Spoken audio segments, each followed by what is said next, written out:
Howdy, this is Cameron Cloutier. I am the writer and director behind Queen of Hearts, a Twin Peaks fan film. And joining me today is Miss Madison Bates, who, of course, not only co produced the film with me, but also plays the crucial role of Annie Blackburn. And today we are going to be doing a filmmaker commentary, basically telling you our thoughts about the entire making of this epic film. How are you, Maddie? I'm good. I'm doing good. Just hanging out in Baltimore.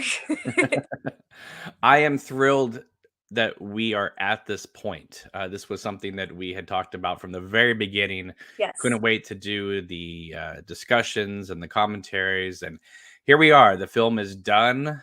And so it's great to be at this point. I got to tell you, just from an editor's point of view, I am thrilled to be at this point because it's like, it's a sigh. I can breathe, and we can actually talk about it as opposed to just pieces of it. So, all right, I am going to add the film to the stream here, and we are recording the film silent for obvious reasons, so you'll just hear myself and Maddie talking. So, all right, I'm going to hit play, and off we go. All right, so let's start at the very beginning. Your mom had been following this project because initially I wasn't sure if I was going to be filming some of it up in the Pacific Northwest or perhaps all of it or some of it down here in the Monterey Peninsula. So your mom was kind of tracking the project and kind of thinking of you in terms of it. Obviously, I had a number of setbacks. So when it came time to doing the film, I kind of already knew that we were going to be filming exteriors up Mhm. in the Pacific Northwest and then most of the interiors here in California. So when you came on, I already had that kind of idea and I had already kind of started to get things together. Obviously, some of the props, some of the costumes. But when you came on to this project, initially we met because you were interested in a role and then that materialized into jumping on as a producer, and then that materialized into you playing the main role of Annie Blackburn. Yes. So Unexpectedly, but yes. yes, but at the same time, though, one of the things we talked about was that for your reel, we were going to be shooting you as Annie Blackburn anyway, Yes. as for your Cut shots and, little things here and there just to, so I could get that footage. Um, well, now you definitely have that footage. Let me tell you. yes. Um, all right, so let's just go back to the beginning. Yes. Let's while we have this beautiful overture that you sing here, let's talk about the beginning. Your mom contacts you. This is when you're here in Monterey. So your mom contacts you and says, "What? That she touched base with me. I was still working on the project. How did we meet up?" At a Starbucks. Well, that's true, but I'm saying Yeah. how We did your mom contact you to contact me about it? I mean, the same way. I mean, she just said, "Hey, you got to meet this guy. Check out this project. It's in your area, and it would be, the perfect thing to work on while you're in that area." Is there's not a whole lot of film in that area. There's a lot of theater, but my primary focus when it comes to acting is definitely film, and so I thought, hey, what the heck? Let's meet the guy and see what the whole thing's about. And Now, honestly, really wanted something to sink my teeth into and, kind of really just kind of throw myself into and work on and help make reality. So it was kind of perfect. exactly. This is the kind of project where you really can sink your teeth into it. I've Mhm. had a lot of questions about you saying, how much of a Twin Peaks fan were you before this film, before we did this film? And Yeah. I've always said that you never had seen any of it. You Mm-mm. actually watched all 3 seasons in the movie before you even read the script. I did. Well, I felt like I had to, right? Or I wasn't really going to understand what was going on, True. fully, the full depth of it. Yeah, I know my mom was a big fan of it. That's part of what pushed her into telling me about the project. But yeah, I watched all 3 seasons. Um, before I read the script, which took a very long time. I would And say you got through it in a couple of weeks. It seemed like it I was pretty did, fast. because well, that's what I spent my whole time doing. Because, I thought of it as, okay, well, while I'm here, this will be my job. This will be what I put my work into every day and put my effort into. And I just fell into it. I started watching it, and it completely pulled me in from episode one. And, Well, it even though also helped that your family is up in that area, so you knew a lot of those locations.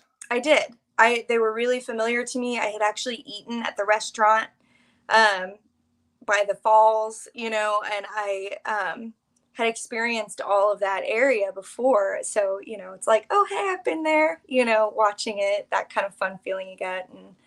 And this story, it really pulled me in, and I really loved it. And so it made me excited to work on it as well. It wasn't just like, oh, this is a project I'm going to do. I actually really got pulled into the subject matter and to the original show and film. So And you watched all 3 seasons of the movie, and now you have the script. Are you nervous? Like, okay, I'm going to read the script, and it's probably not going to live up to what I think it's going to be because I've just experienced this, the series and stuff. So, what was your initial reaction to reading the script? I don't really go into, to be honest, I don't really go into anything skeptically. I just don't like doing that. I think it can really affect how you take in work. And so I honestly, I try to approach everything with positive mindset and an open mind. And sometimes, yeah, I'm disappointed. I mean, I'm not going to see good where there is none. You know what I mean? But yeah, no, I was very, it took me a few readings, because when it's written down and then you're not, you're not seeing it in front of you, you definitely have to try and figure out, okay, so when are we moving around in time? And, that whole aspect in the script. So I actually marked each place where the time shifted and we were somewhere else in time. But I was blown away. Everything, and to do that, to jump around in time so much and still have everything make sense and come together and piece together at the end is remarkable. And I was definitely pleasantly surprised by the script. So right here we're seeing the initial previously on Twin Peaks part of the film. Yes. Now, originally in the script, we actually had it set up so that you would see a lot of the cliffhangers from season 2, sort of like what they did with the initial series, which was you would see a bunch of clips from the previous episode. We were going to reshoot a bunch of stuff from season 2 that would lead into this opening. Obviously, with the pandemic happening, we had to cut a lot of that short. So what I did was I just took an establishing shot of Glastonbury Grove that we had set up and just used that with a lot of line readings that you, Nico, and Paul did to kind of push us closer into the Black Lodge. And I think it opens beautifully. I think that people understand where we are. I just thought it would be really fun for the fans if we kind of had a bunch of little flashbacks to stuff leading up to this moment. But I think I think the opening still works. And this Glastonbury Grove, this was our second location of shooting it. We had set up Yes. at one location, and we thought we were in a relatively kind of secluded spot until a couple of the actors who were scheduled to be there got lost and asked the ranger station like where the film set was, and then that ended up like them showing up and closing us down. So we had to find another location. Thankfully, we did find a location, and We did. and actually I think it was better than what we had originally.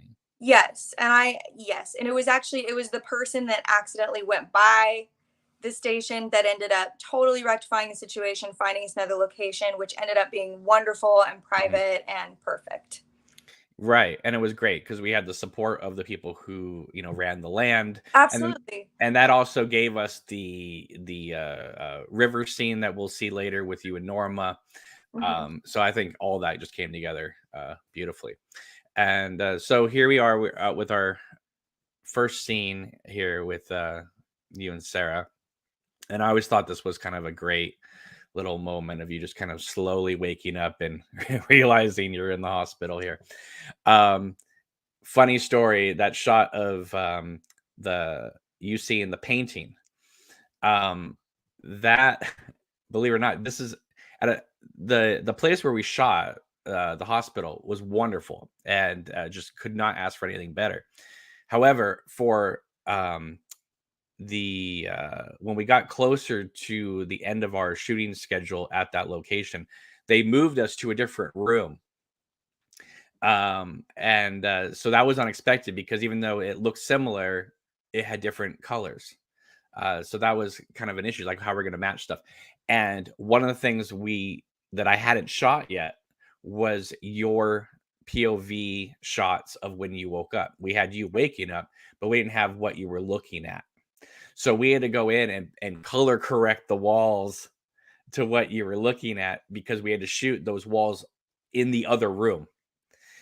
So that was kind of a fun thing to do to match the wall colors. And I always thought this was kind of a fun way to open the film too, which is kind of obviously Norma's still wearing her outfit from the night before when she and Ed were there when Nadine woke up and came out of her coma. And I just thought it was kind of a cool way, because the original show really didn't deal with Norma and Annie as sisters. They kind of checked that box. They said they were sisters, but they don't really delve into it all that much in the original show. So I wanted to have this moment here where obviously, there's a connection there. Norma's feeling obviously guilty about what happened. And then this comes all the way through the end of the film where you're at Norma's house when the lights go out. So it's like there is a huge like through line, not only between several of the characters, but also you and Norma as sisters. Absolutely. We definitely see that relationship grow and change for the better. I mean, it definitely had its bumps throughout the film, but I like that we see that. We see that the arc of not just the characters, but the relationships between the characters and how they changed throughout the story. And we definitely see that with Annie and Norma for sure. And I think obviously having the location of a real hospital completely makes the realism of these moments like 20 million times better because Definitely. when we first met up, we didn't have this location yet. This was something that we had to, kind of pitch an idea to. Yes. And yes. yeah, you worked very hard on that. And then we had to, kind of have a phone meeting with them. They were super like stoked about it. And once we got the green light to shoot here, it was astounding. It was basically like, what do you need? And they completely just left us alone to shoot our film. And I thought it was the most ideal like way. I couldn't even imagine because we had met with another hospital prior. Yes. And we were never going to have this kind of access. No, and we were never going to have that kind of welcome, that kind of kindness that we were met with. The other hospital was very, very cold and like had other people film at their location, but I don't want to say, since we're not mentioning the hospital, I can say, they were a little snobby about it. It was a little like, well, this is what's filmed at our hospital before. So, we're going to read the script and see, what this is all about. But they weren't really Twin Peaks fans. They hadn't really heard of the franchise. So how are they supposed to, understand the story and really, really understand the depth that was there? And so we were just so happy to come across this other location, and they were just so welcoming and so nice. And obviously we repaid them by, being very respectful and putting everything back where it was, not making too much noise, all that stuff. Even so much so that when we had to make an adjustment later, like, oh, could we have one more day to oh, absolutely. That's, it wasn't even an issue. Thank goodness we shot everything prior to the pandemic happening. Otherwise, there was no way, as kind as they were never going to let us back in there just for safety. Well, it wouldn't be right. They couldn't have, Right. So thankfully we were able to finish everything. Now this location here, Cooper's apartment, We were just looking for something that is kind of just a cool little apartment. We didn't have a lot of scenes in this location, but we did feel like we needed to have something. So we basically rented sort of like a bungalow that I don't know. I know you talked to them. I think you went and checked out the location. You said Hmm. this is gonna be good. Obviously, there's a way that we can shoot this that we won't notice too many modern appliances. Exactly. And so yeah, so there was actually gonna be another couple little shots for this location. Unfortunately, we had to excise that scene because of the pandemic. We lost the main location, so some of the cutaways to this Cooper apartment here obviously had to go as well. A lot of people have mentioned the fact that I don't show Nico's face at all during this introduction. That, of course, was done on purpose because, I mean, we see a little side profile here, but the idea was that Kyle MacLachlan, is Agent Cooper. If I just opened the film on Nico's face waking up, you would be like, oh, okay, I guess this is the new Agent Cooper. But I thought that, by kind of teasing the character and just hearing his voice, you would get in sync with this new version, And which is seeing, and seeing his mannerisms that are familiar as well. absolutely.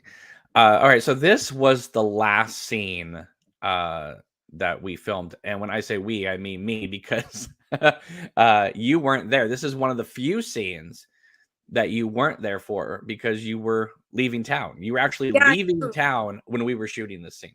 I did. I moved, and we thought that it was going to be finished before then, but pandemic and everything. Well, it But was yeah. because originally we weren't even going to shoot this scene because we lost the location. Mhm. Originally in the script, Cooper walks into the office building and Wyndham's back is to him and he kind of like peels off it to reveal Diane sitting at her desk. And this was supposed to be at Diane's desk. We It lost was. we lost the location, so we just assumed we weren't going to be able to shoot this. And I thought maybe I was going to have to tweak Cooper's opening narration to be like, oh, I just got assigned with this new guy, Windham Earl, whatever. Um, and then I kind of like was thinking it over and I was like, look, if the actors are game, we can just shoot this in the parking lot of the office building that we were shooting at. That's why everything is really tight, either in a two shot or a tight on Cooper, because there were a lot of like modern cars around. Mhm. So, but the actors were game, and I know Paul and Mindy, they were really game because it's their introduction. And Nico was like, he thought he was done with the film, and I said, can I just have one more morning, please? And he said, sure. We actually shot that scene in like 30 minutes. It was real quick. And so that was I'm so glad we shot that scene.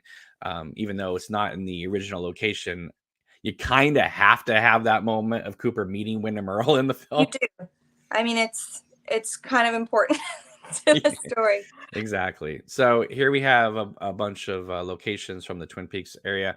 Now, this isn't just random stuff. You see where Teresa Banks lived and where her body was found. You see the log where Laura Palmer's body was found. You see Ronette's bridge where Ronette was crossing, and then you see a push in on Laura's living room, which is where Maddie died. So it's kind of a progression of all the victims, and then here we are up to speed with Annie in the hospital.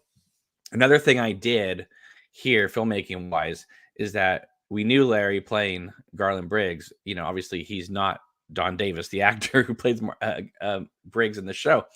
So, I didn't want to just begin on a close up of him and, have you go, oh, I guess this is the new Major Briggs.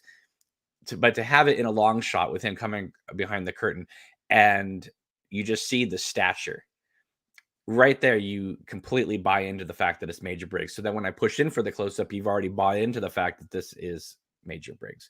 And the way Larry, obviously his voice, but his stature, I knew the moment we even set up this shot, I ran over and showed it to him. I said, this is going to work.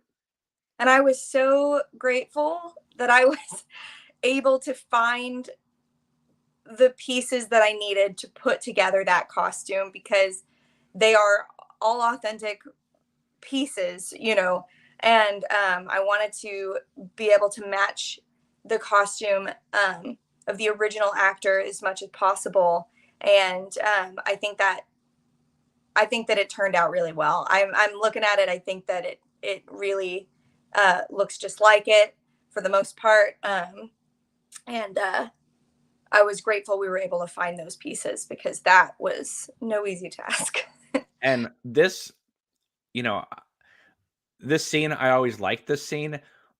I love this scene in the finished film. Once I saw it all together and I put the music underneath it, and the music is one of the themes of Harold Smith, who we see later on in the Black Lodge, not only a shot of his feet, but also Laura says, I am a lonely soul, a quote from Harold Smith. So there is this kind of strange connection between Annie and Harold Smith that kind of runs throughout the film. But this scene, it's like, this and the scene also with you and Dean in the woods. It's like I knew these were good scenes. I knew this was, but once you see it all together, it's like, oh wow, this really works. I think at this point, people are kind of starting this film and kind of getting into the groove of it and meeting the new characters, and then it's like, I think at this moment, a lot of hardcore Twin Peaks fans just kind of go along with it, because now they feel like they're in safe hands, and we're not going to do something that's going to throw off, Right. whatever their love is for the show, and we're going to Right. just embrace it. Absolutely. I feel about this scene.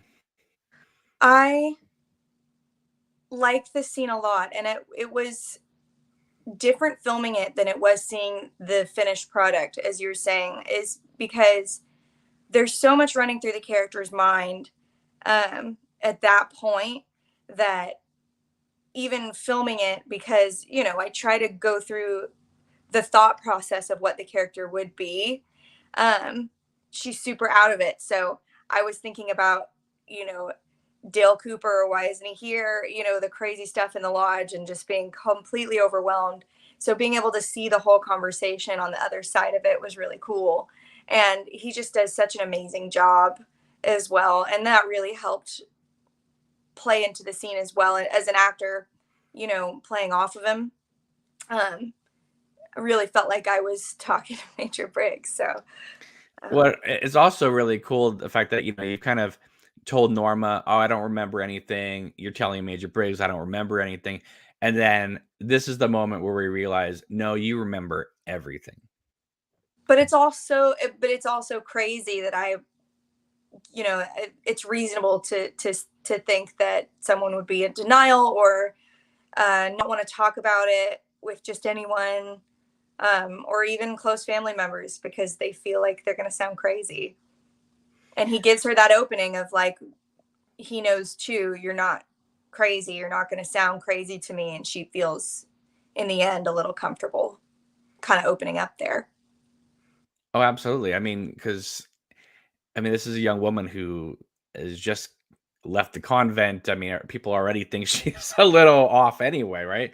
So now, winning Miss Twin Peaks and dating Agent Cooper and the Black Lodge, it's too much, So this was, I think this was like the third week of shooting or something like that. We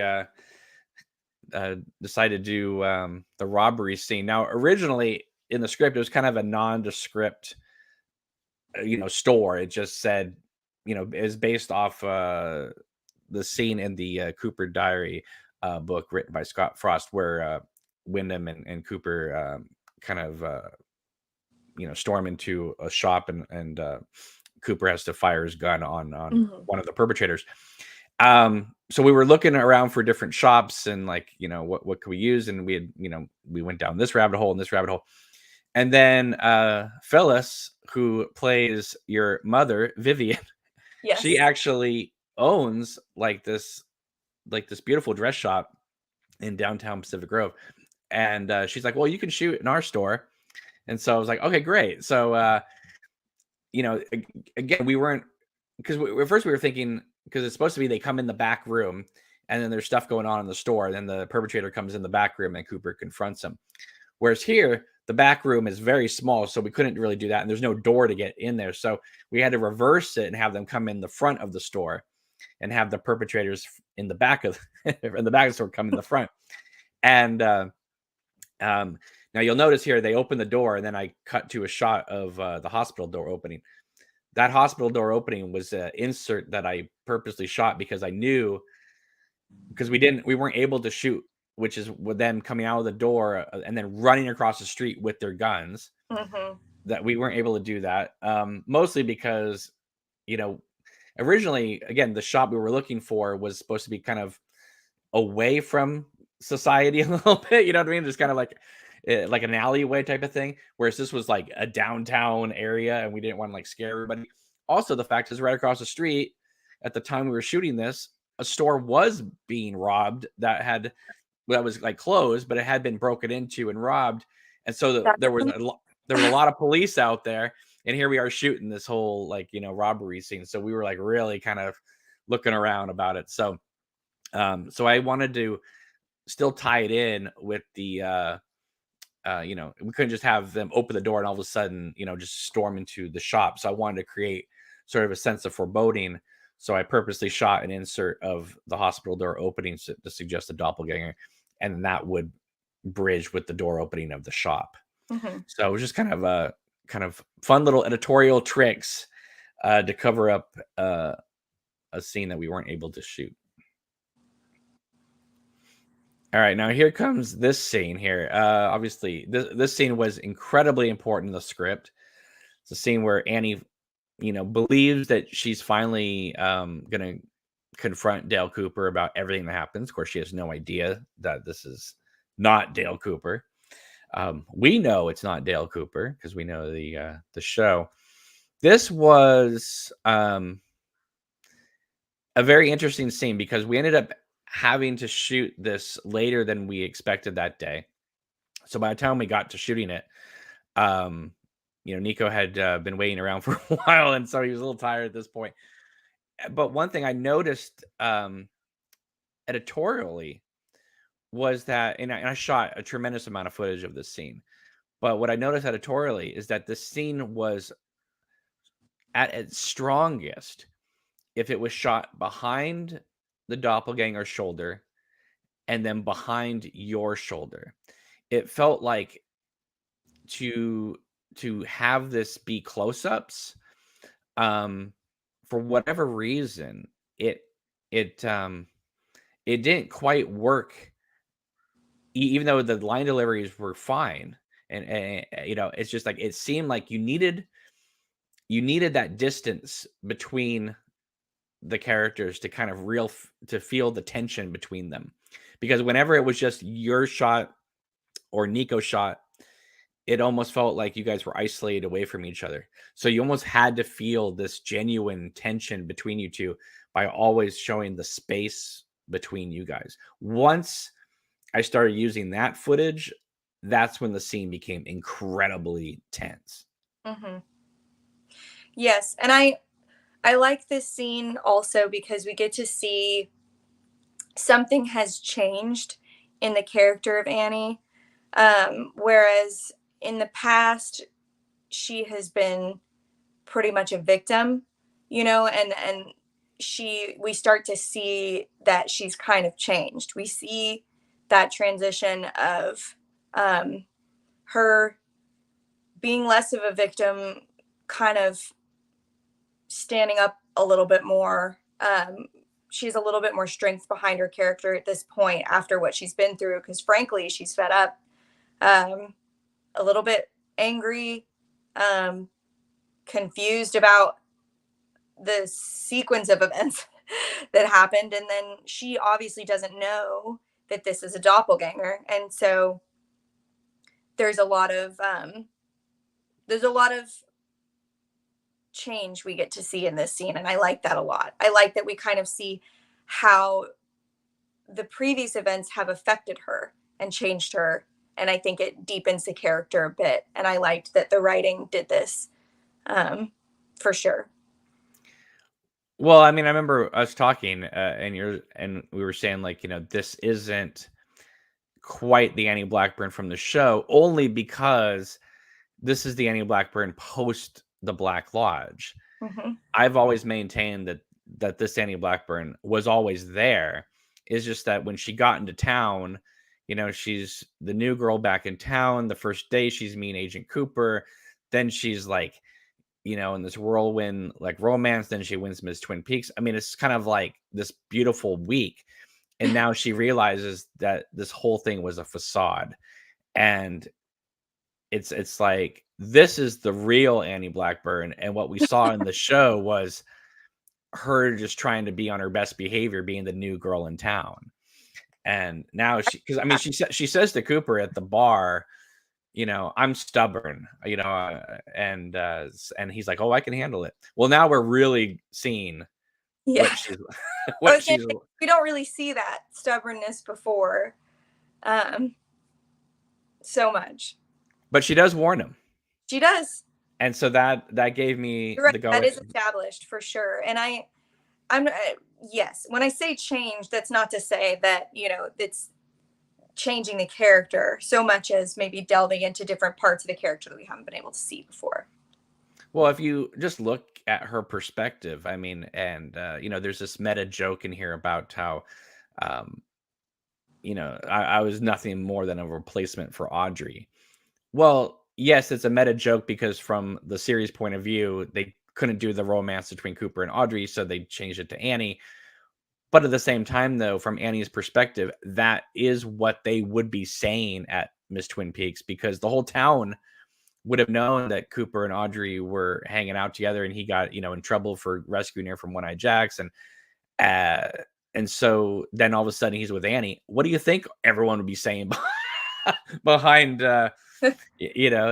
pageant shows? I mean, those places are filled with gossip and rumors. So, and then to go from the doppelganger scene to Cooper coming over to Wyndham's house and meeting Caroline. This was always all right. So what happened was in the script is that it didn't immediately cut from the hospital scene to this scene. There was a little scene, kind of a montage scene of knowing that Cooper killed the perpetrator. He's been put on leave for a little bit. Diane sends him flowers, which is one of the moments we shot in his apartment that didn't make the film. We don't see her giving him the flowers. We just know that they got delivered. And he's basically put on leave for a short amount of time. Then he comes back to work, and then Windham says, it's been a while since you've been out in society. Why don't you come over for dinner? And then we cut to this moment of him coming over for dinner. We lost the location because of the pandemic, so we couldn't shoot that little bridge scene. So basically what I did was when they're sitting outside before the robbery, I just had Windham record an extra line saying, hey, we should have you over for dinner sometime. So then that we could make the bridge that way. Honestly, it works either way. So, and obviously this is Charlotte's introduction as Caroline. And this character is definitely brought to life because on the page she's there, but it's just but Charlotte took it up a few degrees here, which I thought was great because she's so erratic and so excited about things, and then we realize that like around Windham she's one way, around Cooper she's another. So while she's always eccentric, there's different degrees to her eccentricity.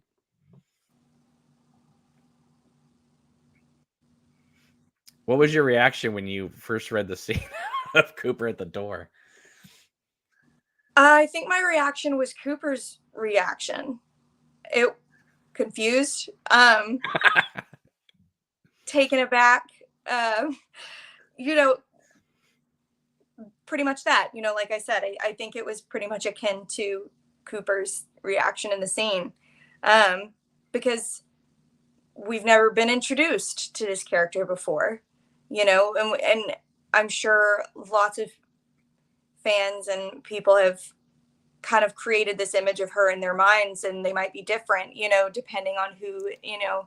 Oh, I guarantee you it's very different, because I think a lot of people think that, Cooper would walk in the door, Wyndham would open the door, Cooper would walk in, see Caroline, time would stand still. They would just immediately just, fall in love with each other, and then they'd have to be on the sly about it all. And I was like, no, she needs to immediately just slam the door in his face. Because that allows you to go somewhere with their relationship, as opposed to just It does. And it also it goes to show, like, you know, Wyndham is Wyndham, and who would marry Wyndham, and you know, what kind of person would that be, you know, because he's also very erratic. So it makes sense that someone married to him would have not similar tendencies, but also erratic tendencies. Well, not only that, but you're also seeing what being married to Wyndham for 10 years would look like, Or would do to a person. or would do to a person. All right, so this scene, this whole sequence was filmed right around New Year's. You Mhm. weren't sure if you were going to be able to make it, but you did make it. And Mhm. so um, I remember thinking that this dinner scene was going to take a long time, just based off the amount of takes we were doing on scenes. I thought this was going to be one of those long nights where we were done at 1:30 in the morning or something like that. We ended up shooting this and being done with it, I think, in less than 4 hours. Mhm. And that just goes to show you how, thank goodness, thank you guys for for knowing your lines.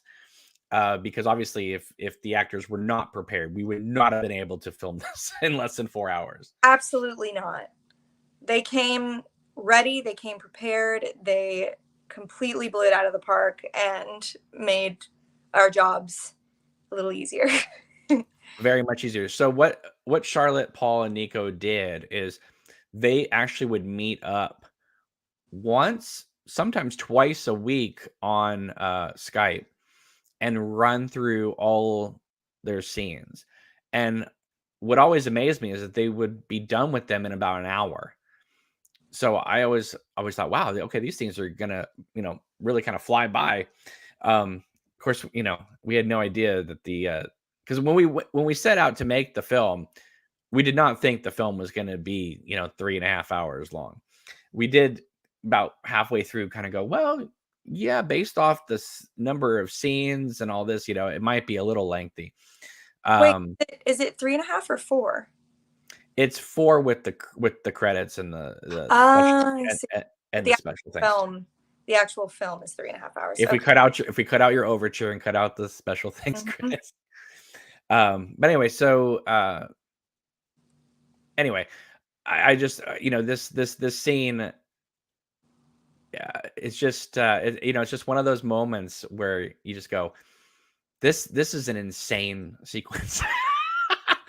But dinner scenes are always so important in not only David Lynch's work, but also Twin Peaks in general. There's a number of scenes that take place around the dinner table. As they say in season 3, around the dinner table, the conversation is lively. And not only do we get, there is so much going on in this scene, obviously, a lot of power plays, and that's even before we get to the Christmas presents. But like I said, the actors were great, and like I said, them being so prepared helped the scene get shot real quickly, because I was like thinking, oh my goodness, this could be a long, long night if they weren't prepared. Yeah, the tension is crazy in this scene. And I was I was interested to see how much that tension would come through the camera, if Right. that makes sense. And it totally does. I mean, even more so. Um, the silence, the music, everything, every part of the scene just adds a little layer of tension, and it's completely palpable. Right. And also, I mean, you get to know all the characters, and Mhm. I mean, obviously this is our introduction to Caroline, but now we start to see, I mean, like Windham Earle is a character that in the show, you know, he's definitely gone off the deep end. He's been in the institution for a while. He's, you know, holding Leo Johnson captive. He's dressing up as all these crazy characters. And here he's just, you know, a guy in a, you know, in a yeah, having dinner with, with the sweaters on and stuff like that. And it's very different than the character we see in the show. And again, you want to show some, you know, you want to have a starting point and go, wow, this character is so different from where, you know, we end up. Yes. Like, while this is an introduction to Caroline, it's also an introduction to their relationship, his character a little more. And um, we kind of start to see different layers to their relationship. And I think it's really interesting to watch them play out. Right. I mean, because there's only one moment in this film where you see Wyndham and Caroline alone without Cooper, and that's in the hospital coming up. So I mean, because something that people have brought up is like, well, is this just like some sort of game that they play, you know, with whoever Wyndham brings over for dinner, you know? And you might be able to think that. I remember asking Charlotte, is like, you know, is this something that Caroline does regularly? Does she kind of, you know, mess with whoever brings over? And she said her idea was that Caroline does mess with Wyndham's people, but it's the empathy that Cooper shows here, and then in the following scene in the kitchen when he's helping her wash the dishes, that's when she realizes he's different. And because at this point, obviously, they haven't had any alone time yet. So, and I just love how Nico just plays this so like bewildered. Like it's almost like a deer in the headlights. Like I don't even know how to react to this. I remember on the filmmaking side of it, I also remember blowing out the candles in between shots so that they didn't burn down too much while we were in between takes and such. And that was an interesting lesson in continuity. Well, there was that. There was also the, you know, the drinking. You got to watch Yes, the lines absolutely. of the glasses, and obviously eating the food and stuff. And honestly, continuity wise, the opening of the presents, Mm-hmm. because we had them wrapped once. So what we do is we would shoot the scene up into the point that they would unwrap the present. And then once we knew we had those lines, then we did the takes of them opening the presents, because we weren't gonna be able to wrap them again. So it was like they had, you know, they each had one take in order to unwrap the presents. And here's we find out that Wyndham gave Caroline the dress. Cooper has no idea the importance of these dresses.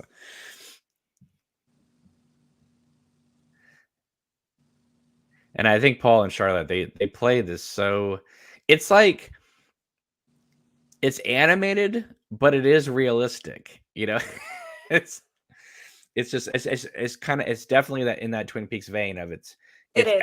it's elevated, but at the same time though it is real. It's not so over the top. And sometimes it was what I would do with Charlotte is I would have her do some lines more quiet, and then I'd have other lines really kind of up there, because I wanted to have options in the editing as to like when I could have Caroline go up and down, because like you need to be able to fluctuate that character Mm-hmm. at will. And I think we found a really great balance for her character, because like here she's eccentric, but she's not stomping upstairs. Right. Right. So that's the thing. Around Wyndham, she's one way, and around Cooper, she's another. And I like that in the writing. You can see it in the writing, as you know, you can see the change depending on who she's with.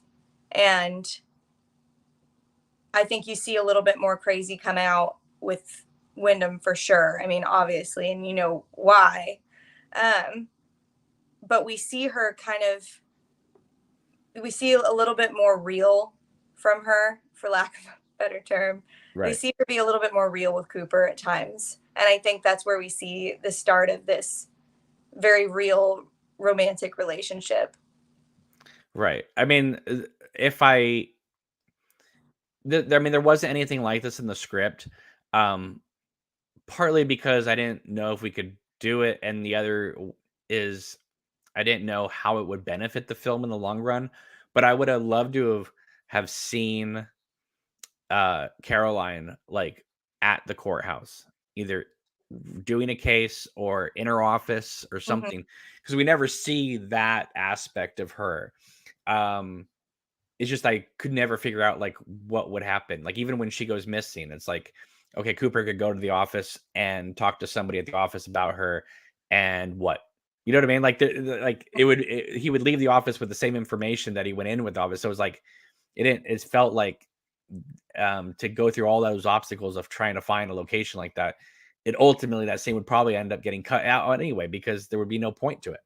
But Exactly. I would have loved to have seen Caroline in that, you know, ultra professional setting, to see that, she's one way at work and maybe at home she's, she's completely once she walks in those front doors, is her behavior completely changes. So here we have Windham introducing Cooper to the chess board and chess pieces. This was shot on a different day. So Mm-hmm. I always get amazed when these scenes are all cut together, how it's like, oh yeah, we shot this on one day and we shot the dinner scene on another day. And the fact that, when you see it all cut together, it's just like, oh wow, it all looks like all one night. It does. It does. And fun fact, I actually taught them some of the chess moves that they used for these scenes. Um, I actually had just learned chess myself, and so I was excited to do that. Right, and I know very little about chess. So I was like, Maddie, if you know how to stack these pieces, and it's not like they were typical chess pieces. I mean, they're all these like King Arthur marble Mhm. pieces. So, once we had the pieces set up, we were very careful about that. And we have Cooper here talking about the queen and how she can move frontwards and backwards and diagonal and etc. And while he's describing the piece, ultimately what he's describing is you at the end of the film, because you being the Queen of Hearts, if you will, um, and the fact that you can move any which way in time, uh, even so much so that you can be right back at Norma's house with Dean at the end of the film, like nothing ever happened. They didn't even know that you ever left to meet up with Cooper and Laura. Mhm. And I just thought that Paul is just great here. He plays Wyndham exactly the way I wanted it to be done. It's just like you see the arrogance, you see the cockiness of the character, but he's not, he hasn't committed to killing his wife and attacking Cooper. No, He's not there yet. But you can see the seeds of how that you can see the capability for sure. oh, absolutely. And so in the script, it said that Caroline ran into the room. And again, this was supposed to be in the script. It was always meant to be a sort of back room that Mhm. Wyndham had, and we were going to have like books and things like to suggest that he was just like a man that just would collect a pack rat with tons of things, and like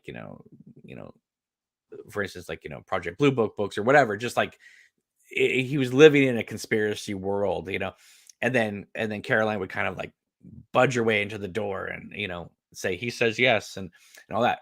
Now the location we had, which is amazing, we didn't have that back room, so we had to make it kind of a side room, kind of a presentational, like side room, and if you will. So for Carol, there was nothing for Caroline to like have to nudge the door open and do that. He says yes. So I wanted her to just kind of run in, um, we thought it'd be really funny if she put the birthday hat on him, and which is great in the film, but after you do about 5 or 6 takes of that string started to hurt, I think. So, all right, here we have what you get in a lot of coming of age romantic comedy films. You have the montage between either the lovers or the 3 friends. So I definitely wanted to do that with this Cat Stevens song, and you get to see the 3 of them together. I knew that this moment would be just fantastic, just because it's a scene the Twin Peaks fans don't know they want until they see it, and then they're like, "Oh yeah, I totally want to have this moment." Just the 3 of them kind of hanging out and seeing them bowling and having fun together, and I mean, where the show goes, you never think you're gonna see them just kind of hanging out and having just a fun time here. But it's great. And we just basically we just kind of said, okay, we're gonna go here, and we just had them stay in character, and I just got a bunch of shots, and then I wasn't there for the bowling. How were they at bowling? Look at them. They're hitting the shots here. Those are some genuine shots there. Right. And you weren't there for the aquarium either. No. Well, that would be better, and I think we also agreed it would be better for some of their more intimate scenes together to be as private as possible, without all these extra people there. Me, but without being there to, I mean, you were there. I would say you were there for 90% of it, but there, I mean, there's a few moments between Cooper and Caroline where you weren't there, and again, it was totally fine because it wasn't like there wasn't a lot of course makeup in there. I feel like it was important for them to have that privacy between them, kind of like I needed that privacy in the woods at times for certain parts, especially in some of the scenes with Dean. Right. And when I say makeup and hair, obviously Charlotte had Jessie, who was just absolutely astounding. Yes. So I didn't have to worry about her hair and makeup because I knew Jessie was on top of it. But Nico sometimes would ask you to help him with his hair. So that was well, yeah, but that's what I'm saying. Like, so there was a couple moments where we shot with him, but you weren't there. So he was able to kind of get his hair where we needed it to be. And this was another scene that you weren't there for. Cooper investigating Windham's disappearance. So this was shot during the week that California was open in June, when the lockdown stopped, and they were open for about a week or so, or a couple of weeks, and we were able to get all these little scenes and shots that we hadn't shot prior because we had to go on lockdown. This was one of them. And again, like there were so many of these little shots or little scenes that we still had yet to film because we kind of said, okay, the last 2 weeks we're going to get this, and then that happened to be the time when we got sent to lockdown. So I'm so glad we were able to open up enough, because otherwise, without these little connecting shots or moments, there was no way the film was ever going to cut together, because you needed these little things, these little connective ties. Yeah, these connective tissues here. So and what's really great is Nico was like, at this point, not only did we want to like complete the film, but at this point, like sometimes it would take like just kind of, because to get into that Cooper headspace, it would take you a couple takes just to kind of get there. Mm-hmm. And I remember these scenes here, like he was nailing it like the first or second take. So it's like he was like totally just ready to go. And I think he'd been playing the character for so long, it didn't take him quite as long to get into that character. Right. So that was great. And so now Cooper comes over to tell Caroline that Windham is missing. Once she shuts the door, I love it when she opens the door and the little wind kind of picks up her hair there. So this door scene and the scene where she introduces herself, jumps out at him and slams the door in his face. All these door scenes were shot in one night. So we'd shoot one scene and then Caroline would change and then we would shoot the other door scenes. Mm-hmm. So we just, wherever we were, the location, that's what we would shoot. Now this right here, I believe this was the first shot we ever filmed. Now I don't know if this isn't the first take we did, but this scene was the first scene we shot of Cooper and Caroline. Mm-hmm. Which, in retrospect, I thought it would be great to kind of knock out several big scenes like for that first weekend. I'm glad we did because we, obviously with the pandemic looming, we didn't know, but I don't know if we would have gotten these scenes if we had them later in the schedule. But I thought, well, we're just going to throw them in here and see how this goes. And at first I remember I hadn't cut the scene together, but because we'd shot this so early on in their schedule, and then as they continued shooting, they were getting better and better as we were going along.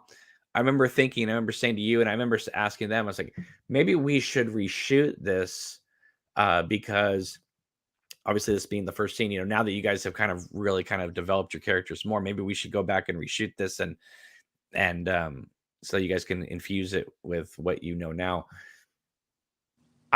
You know what though, I think the scene is great the way it is. I'm we never had the opportunity to reshoot anyway, but I don't see. I looking at the finished product, I don't see a need for that. Well, you're right. That's like I said, same. Looking at the finished product, I feel that way.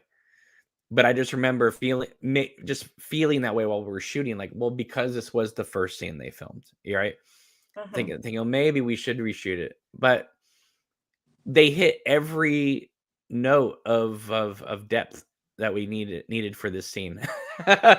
So I was very happy when I was editing the film. I was like, oh, cool. We didn't need to anyway because they had nailed it.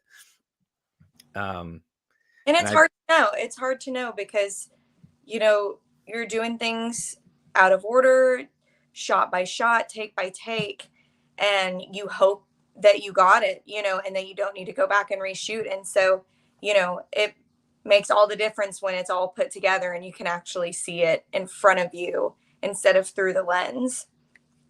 Right. Because I mean, it is sort of, it's a big scene. It's an important scene. So you wanted to make sure you had it. But I love the way that he just is like, he wants to be there, but he's standoffish for obvious reasons. And she's kind of taking this moment to be real with him, but also flirt with him. But at the same time, she's skittish and backs off too. There's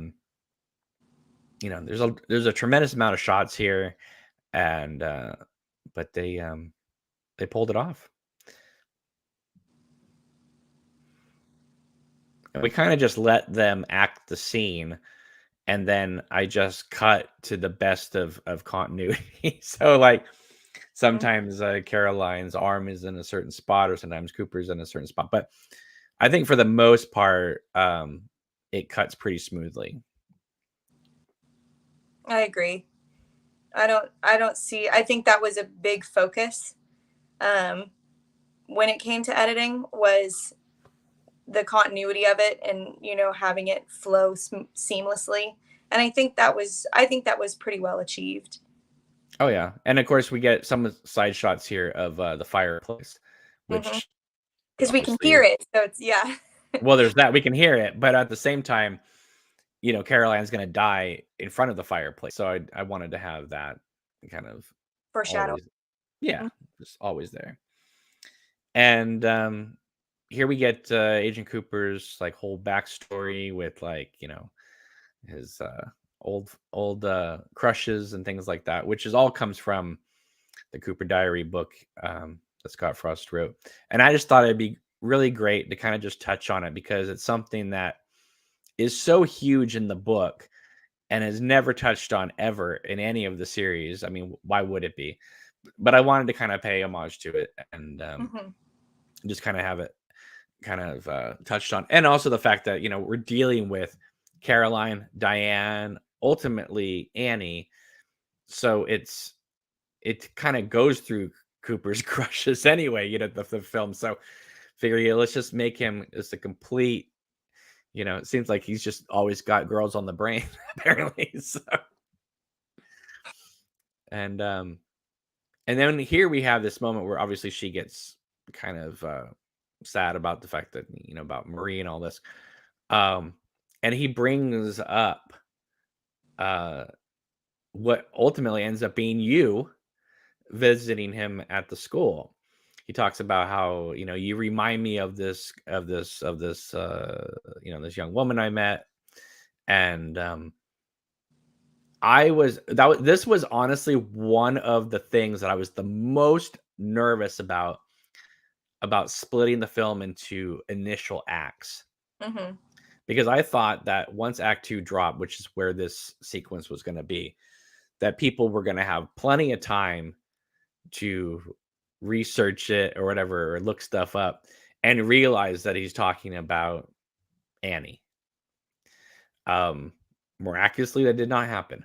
So they were very surprised when they saw Act 5. But I think it's different when you know the story and you know what you've written, that it's easier to assume that people are gonna just guess, but I think it was a bit more of a reveal than you may have thought at the time. Yeah, I was nervous about it. But obviously when you see it as one film, by that point, there's so much coming at you that you're gonna just naturally forget it. The one thing I did do is in the book, the scene with Annie takes place when Cooper's in middle school, and the actor that ends up playing Cooper as a little kid, because Nico, his friend Erica had a young son. He goes, he kind of resembles me, and that would be great for young Cooper. So we got in touch with Erica. She said, great. She was a trooper. She came down, traveled a couple hours to visit her family in the area, but, she brought her son. And I was kind of surprised because I didn't know her son was that young, So we're like, yes, but we have this part where Cooper says that he met Annie in middle school, and now this kid is like very young. And obviously there's young looking kids in middle school, but he looked like, elementary school age. So in editing, I cut out the word middle when he tells her, so that he just says, I met this young woman at school. So I cut out the word middle so that we didn't have to worry about that discrepancy. But yes, in the book, it was supposed to be middle school. And we actually shot that scene of Annie seeing Cooper's young kid. We shot twice. We shot with one kid and that it ended up being great. The problem is that we had a different actor playing Cooper at the time. So before we made that switch and went to Nico, the young kid did not look like Nico at all. So we had to make a switch and reshoot that scene with another kid who ended up being younger. The first kid was middle school age. Mm-hmm. The second kid was younger. So we ended up, so like I said, I took out the word middle, but anyway, it's fine. It still works. And then we have this little Diane montage here. I like this moment where it's like, we're dealing with Windham being missing, and we're just kind of going from one Diane message to another. And I always wanted to have the moment where he was talking to Diane and you just see Caroline in the background just walking around doing whatever. So these are all stock footage of Pittsburgh, so we can kind of tie it in. So this was something that Windham coming in, passing out, reminded me a lot of like when Major Briggs would walk into the sheriff's station, just kind of pass out. So I kind of wanted to pay homage to that. Now, originally when we talked to the hospital, we wanted 2 rooms. We wanted your room for one thing, and then we wanted a second room for this scene. Now, because of the scheduling and the way they had rooms available, we got that second room on the last day of you filming. Mm-hmm. So we ended up having to shoot this scene in the same room that we shot a lot of your other scenes. But at first I was like, "Oh, that's gonna be kind of strange." But then I was like, "You know what? There's so much doubling between your story and the Caroline story, and all that, that I thought this actually. I mean, I would have been fine with it the other way, but I was totally fine with this now because it's like you guys are both in the same type of space. Hmm. It's another connection that the rooms are so similar because they are the same room. Just like you and Caroline are in the same dress. So I thought, while it ended up being an accident, I think it ended up working fine. And then we have Diane wearing this like it's like Queen of Hearts kimono out there. All right, here comes this moment here. All right, you were there for this day. What did you think of the scene we were shooting that day versus the finished scene in the film? Um, I mean, it's pretty straightforward. I mean, it is that slow motion coming towards you, kind of half changed in my mind because of how much I like you versus the reality of it type situation. Right. So, and then paired with the song, I think seeing it with the music added a whole other level that wasn't there with filming. Um, and Well, I appreciated that. originally this was gonna be in sort of a back hallway next to an emergency kind of staircase ladder type of area, whatever. And Gordon was basically just bringing Caroline around the corner so that Cooper and her could have a private conversation away from any, listening ears. Um, we couldn't find that location, or I think he found something, but then we couldn't guarantee that the door would be open for us to shoot in there, and all that. So Greg, who ended up playing one of the doctors in the film, said, "Well, I know this building. They'll let you shoot there." So I was like, "Great." And so when we got there, it was basically like this long hallway, which we told, "Yes, we have this long hallway," but it was in the middle of the office. So it was like, okay, well, we can't really have Gord just kind of bringing Caroline around and having her, taking this long walk down the hallway and then have Cooper say, "Caroline, what are you doing here?" There needed to be something there. So I changed it to, instead of like, while their conversation is the same, the buildup needed to be different. Instead of her just coming around sort of like a dark hallway and talking to him privately. So I wanted to kind of have this moment where he's looking down this long hallway and the Yeah. tensions there, it's building, and I then had I the finding the location for this particular scene was difficult. Although the one that I found was great because you wanted me to find a place that's, um relatively quiet, so that we're not going to have to worry about, disturbing other people disturbing the shots. And then also free. And then also relatively local. And I had found this really great place, but and it was quiet and it was reasonably public. It was like a lot of different offices in the same building, kind of thing. But yeah, there was no telling, which offices were going to be free at the time of shooting and filming, and it would have worked. But I think that I think we got lucky, and I think the location we ultimately used was perfect. it was really good. So much so that I remember inquiring about filming the introduction to Windham and Cooper in that hallway, because I thought, well, this is the only time we see the hallway, so Hmm. we should maybe bring it back for the opening. But again, like the pandemic, couldn't get back inside the building. They were super, happy and thrilled and wanted to help out, but just safety protocol, they couldn't let people in the building. Of course. So, you know, and I think Nico and Paul, they established a really good rapport here. You really kind of believe them as Wyndham and Cooper. Well, and you see that underlying tension of things being unspoken. It's a mix of metaphors here, and um, you can really see in their faces what they really mean.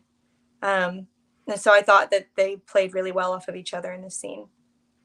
Right, especially with the little bird cage above Wyndham's head. So in the script, it goes from this scene to Dean's introduction, and because we're supposed to be two different hospital rooms, um, the scene was going to transition from like Cooper closing the door to then Dean opening the door, basically.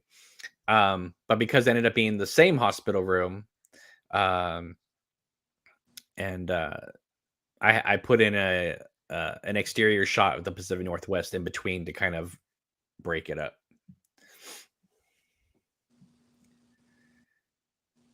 At first, when I originally released Act Two, I didn't have any underground background music, I should say, for this scene. I thought that I thought it played fine the way it was, and then someone contacted me and they're just like, you might want to rethink that. And so I went back and looked at it and I said, yeah, you're right. So I ended up putting some background music on this scene. I think it ended up working out great. And I gotta just say, we lucked out. The actors in this film, not only are they really good, but the fact that they stay committed for so long. I mean, Charlotte as Caroline, she was the longest. She stayed with the project for about a year and a half before we even started filming. Paul was next, Sarah, Paul, and Mindy, those four. And then when you came on and then Nico came on, then it just started to really kind of pick up steam. So I'm so thrilled. And here we meet Dean. Yes, and he is supposed to be the first of many Bookhouse boys and girls that we meet in the film. But again, like so much, the pandemic changed that. So he is our Bookhouse boy representative, Scott here, which I have to say, so I really wanted Scott in the film to play Dean. He wasn't sure if he could do it, just because of work and all that. So we ended up going with a different actor. That ended up not working out. And then Scott said, oh no, I can do it. So perfect. He slipped in. And honestly, Yes. he could not be, I could not ask for a better Dean than him. He is exactly the way I wanted the character to be. So I'm on cloud nine. And of course, your chemistry is off the charts. So and I just love just kind of that this look on your face. It's a lot of people, it's like, yes, it's the catatonic Annie look that we know, or we're going to come to know, or we know from the books, but there is that sense of urgency. You're not Tulpa Annie at this point, so you can see the life. Yes, you can see the life of you, and especially when you just kind of glance over, you it's like you already, even though you say later in the film, I don't know you, you do trust them enough to turn your eyes to him. She does get the sense, the character did definitely get the sense of, for lack of a better word, innocence from Dean, just honest, well-meaning intentions, and kind of what you see is what you get.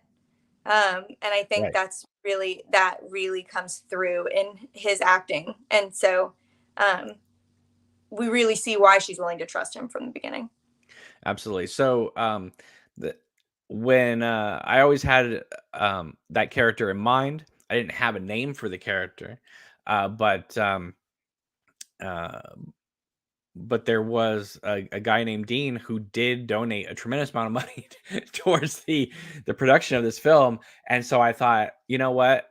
That's a great name. I'm going to use it not only for the character, it works because it's kind of like how I kind of envision the character, but at the same time that I wanted to, say thank you very much to the real Dean out there for helping to make this film, because without your help, this film would not exist at all. So here's another Cooper apartment moment here. And here you are. I love when Dean says, I got some clothes in the car, and we start to realize that basically he just grabbed his PE clothes from from the trunk that he's had in there.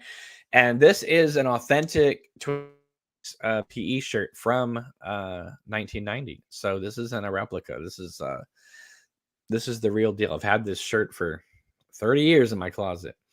And when you put it on, I thought it was great that, because so many of the women in Twin Peaks are always, wearing, the plaid skirts and the the sweaters and all this stuff.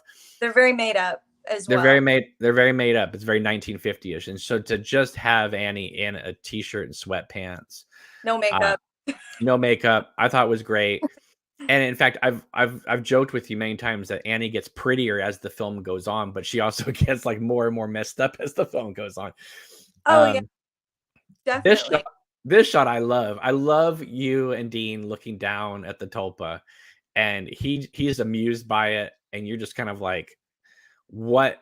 I mean, at this point, you've seen it all, right? At this point, I think I won't. Well, we're about to get there, but I'm starting to accept things as they come that before I would have been like, that's crazy. But exactly. Now it's like, sure. Yeah. And then, when you guys come out of the hallway and run down the hallway, I love it because that's when people go, wow, they're not just in a hospital room. They got the whole hospital. And then I love just the long shot of you guys booking it, and then Norma comes down the hallway, because that's a very Twin Peaks thing to do, is just hold the camera there and then let the next actor come into frame. And again, just bringing up the whole Norma Annie relationship here. So now we've talked about this in the past, that we minimize the cars as much as possible. Because we looked to go get some classic cars, but they were going to be a little too pricey. So we decided to only use cars when we absolutely had to. So the cars are obviously modernized compared to the time frame, but I tried to shoot them in a way where that would not call so much attention to itself. So when Cooper and Windham are in the car before the robbery, it's just them sitting in the car. You don't get a long shot of the car. When Aaron drops you off at the house, it's nighttime, you just see this kind of, so we were very Cooper walks up to the door of Windham and Caroline's house. You don't see him pull his car over as it was in the script and get out and, knock on the door and stuff like that. So we kind of really minimize it. Like this, for instance, the shot was supposed to be a lone road with this music, and then at a certain point Dean's car was going to come in and drive past the camera. Again, we didn't want to call attention to the fact of kind of a modern car, so I used this POV that I shot in the Pacific Northwest. But because I knew I was going to end up using this shot, then we knew we could cut to you looking out the window.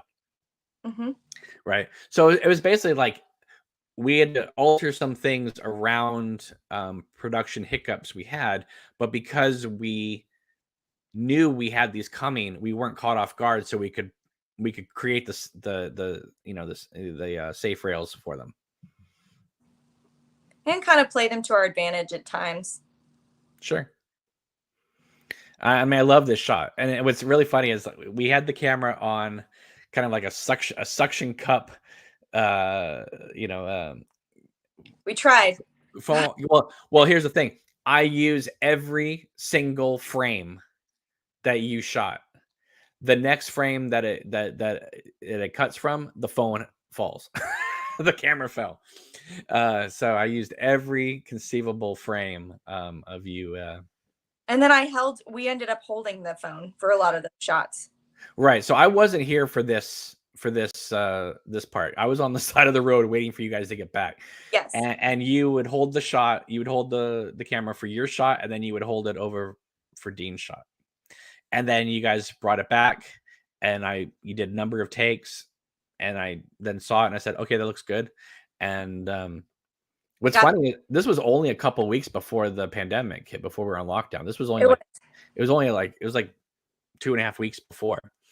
And I remember when you came over to look at some of the shots or some of the footage being cut together and do your ADR. You were quite happy with the fact that that scene cut together so well, and yeah, it's very good. So, and then we have this is the Caroline is missing montage, and with Cooper and Windham playing chess.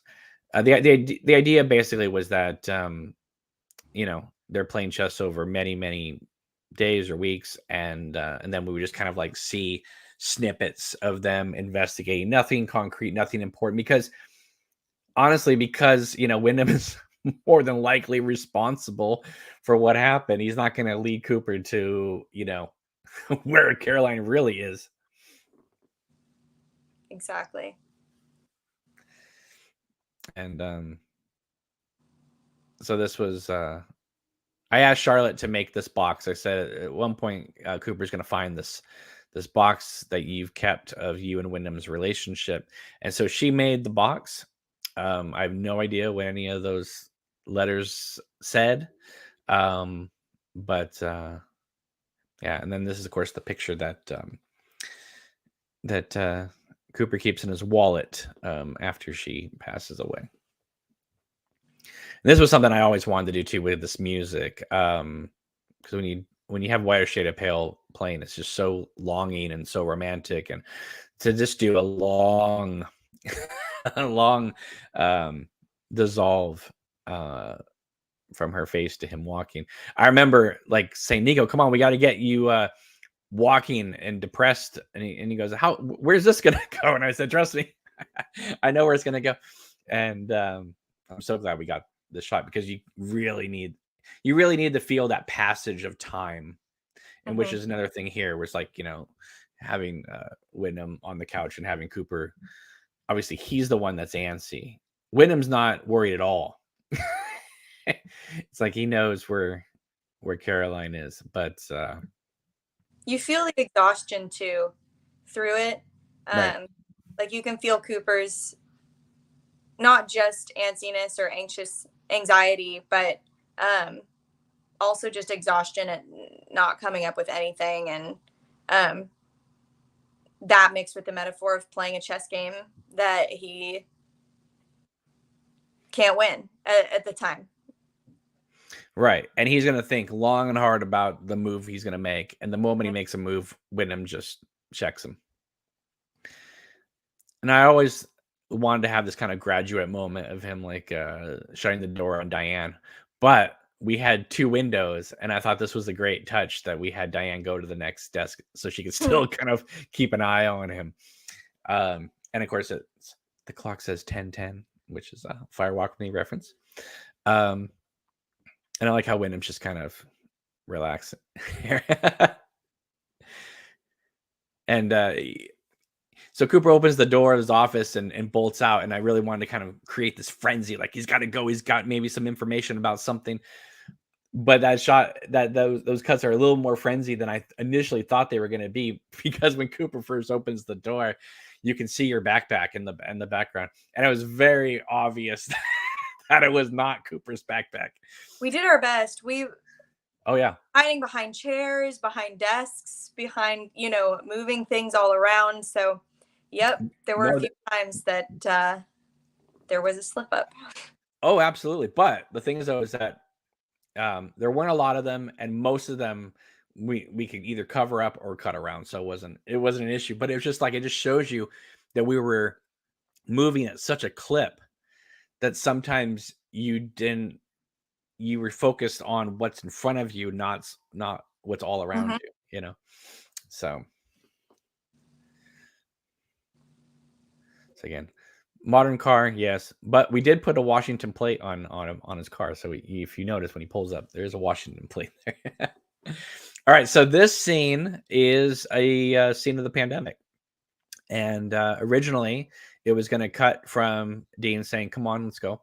And it was going to cut to you guys coming into the station where Major Briggs is with the Bookhouse Boys, and the military was going to be there. And basically everyone's running going crazy in there trying to get all this information because they know something's terribly wrong, and they Major Briggs needs to convince you to go back in time and talk to Laura and all that, and you see all this flurry about you, and you just like, it's just too much for you, and you leave. Again, we lost the location. We had the location set to go the next day. We did. When the pandemic hit and we got lockdown hit.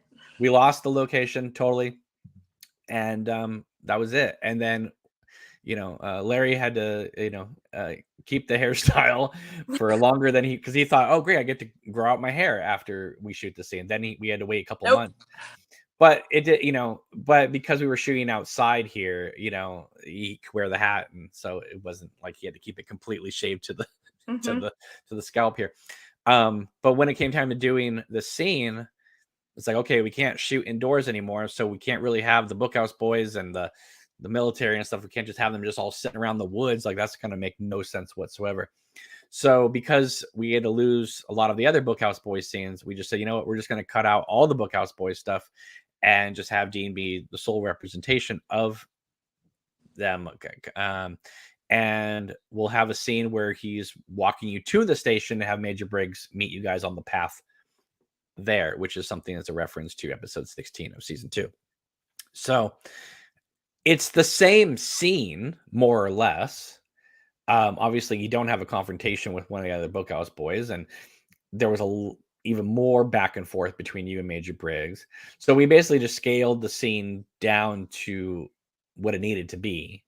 And then we shot outdoors. I think the scene looks great, and I'm very happy with the scene the way it is. And I would have loved to have seen that alternate universe version of what it would be like, but at the same time, though, I think that this is a wonderful scene, and the fact that you were going to leave the station and then Dean was going to go after you, and then you guys were going to be in the woods. The fact that you guys are already in the woods, it just kind of ties it all together anyway.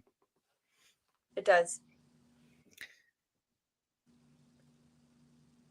And I like the fact where you're just like, were you in the lodge too? No? Okay, then. Let me talk. And I look at this guy, just like the way he just rolls his eyes. It's so perfect.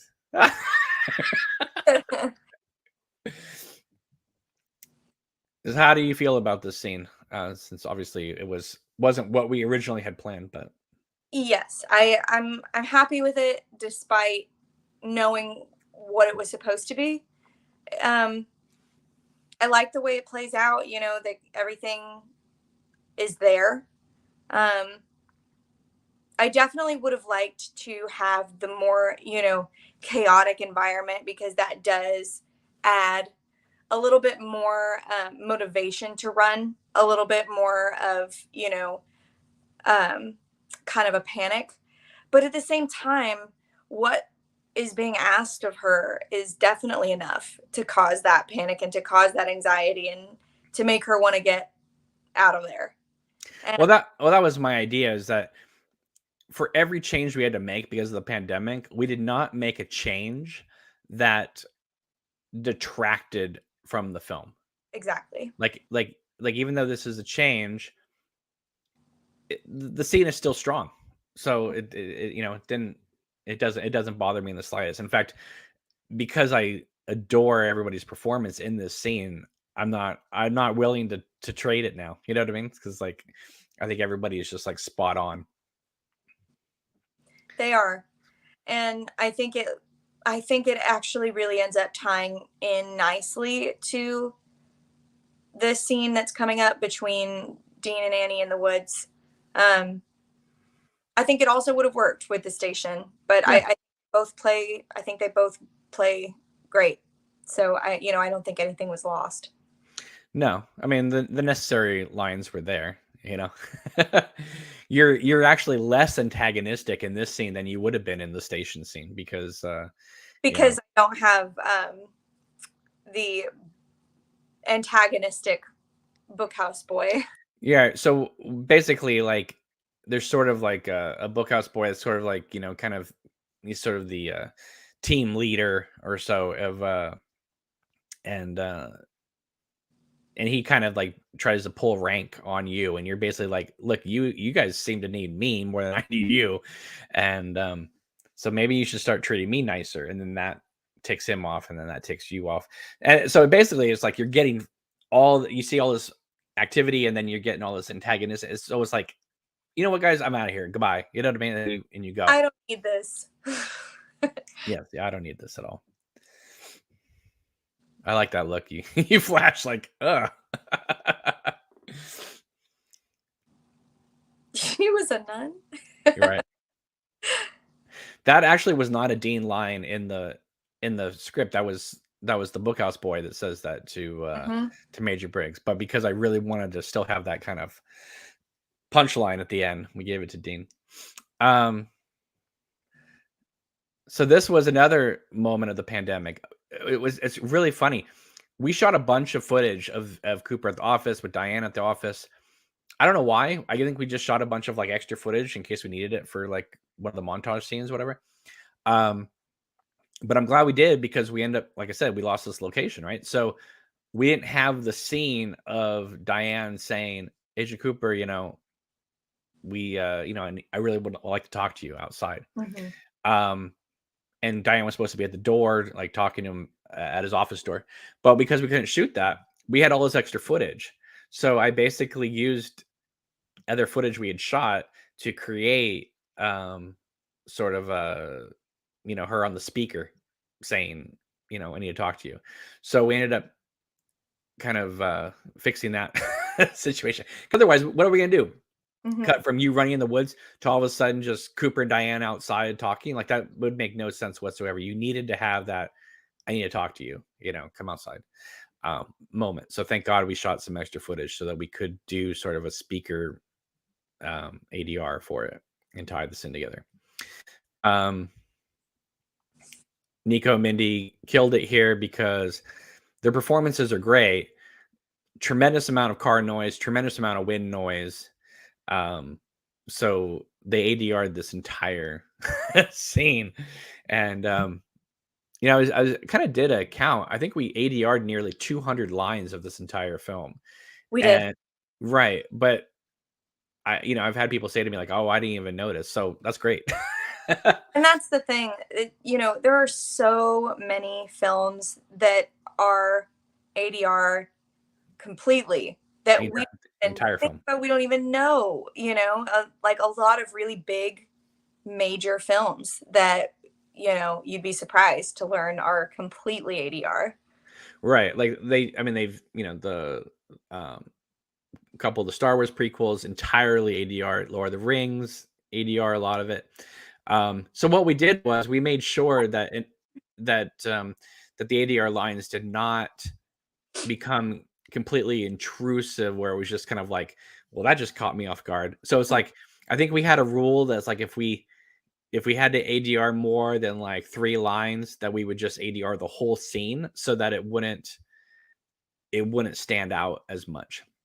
Right. But this was a scene we absolutely had to ADR the whole scene because of the wind and the cars and stuff like that. But I honestly was so nervous about doing ADR because I hear all the time, actors don't like it, and they got to recreate this and that. But I got to tell you, you, Nico, Mindy, Sarah, like, you guys knew there wasn't a lot. You guys just came in and did it. And I thought it was going to be a lot harder than it was. So like by the time we were wrapped with you and Scott and especially by Nico, like, it was like old hat. Like, I had like a whole like system of how to do it real quick. And like with Nico, what I would do is I would have him record the line like 4 or 5 times. And then we'd go and review each. So instead of like doing one and then reviewing it, we would do like 5 takes of it and then listen to see if we got one of the good ones, So anyway, I love this scene of you guys running down the hill. I know. I'm watching the whole sequence of the running. That was so fun. We did that, I think, like 6 or 7 times. I cannot believe that you guys didn't completely biff it running down the hill. But so what we did is we shot everything of you guys running down the hill. And once you guys got to the bottom of the hill, then I came down and and I came down and we shot the scene at the bottom of the hill. And this is one of those scenes we've talked about before where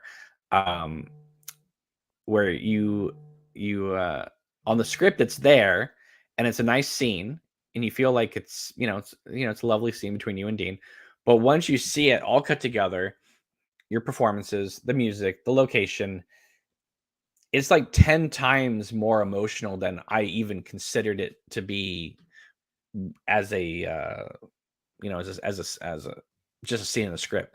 I mean, does it play different for you than when you read it? Well, not so much as when I read it, but it definitely is different seeing it than when we filmed it, because, doing the ADR, and especially me seeing the first rough cut where, the sound hadn't been finished yet. Mm-hmm. And then seeing the final product was huge. It was just like, I was completely blown away. And like the added sound, all of that, the environment had just been completely recreated. And I was like so blown away, because that's hard to do. It's hard to take it out and then recreate it yourself. The whole environment of sound. As far as script versus doing it and seeing how it actually plays out, I kind of read it this way. I when I read it, it kind of played to me this way, and I think maybe that's why it ended up being this way. Is because it, and then I mean, it's there when you read it. I mean, this scene is there. I think just reading it, it reads like a really nice kind of connection scene between you and Dean. Yes. But when you're filming it and when you're editing it, it's like you exist in that moment, putting it together, and so therefore, you kind of like feel that connection more.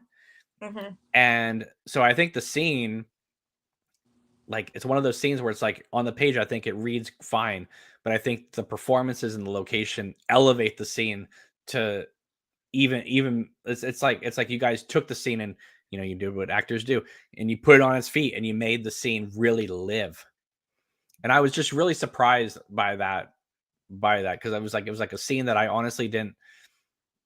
I knew was important, and I knew was one of those scenes that needed to be in there, but you don't realize how important that scene is until you cut it all together and you look at it and you go, without this scene, there is no Annie Dean connection. Yeah. So this was another little thing we had to fix, and that was in the script. It's supposed to be that she's being held in sort of like a interrogation room from like the 70s, big, stone blocks, basically like an empty room, and like kind of a holding room. And we couldn't find that. We even talked to police stations about it, and they're just like, no, because like obviously all the modern interrogation rooms don't look like that anymore. So we were like, okay, well, how are we going to do this scene? And it was coming up, and I remember talking to you on the phone about this, and I was like, well, what if we just make it so that the cop that arrests her kind of hands her off to them because he ran her wedding ring, whatever, and we could just shoot it like in a motel room. And I think immediately you were like, yes, let's do that, because it was like, okay, there's the answer to our situation. And it worked out great.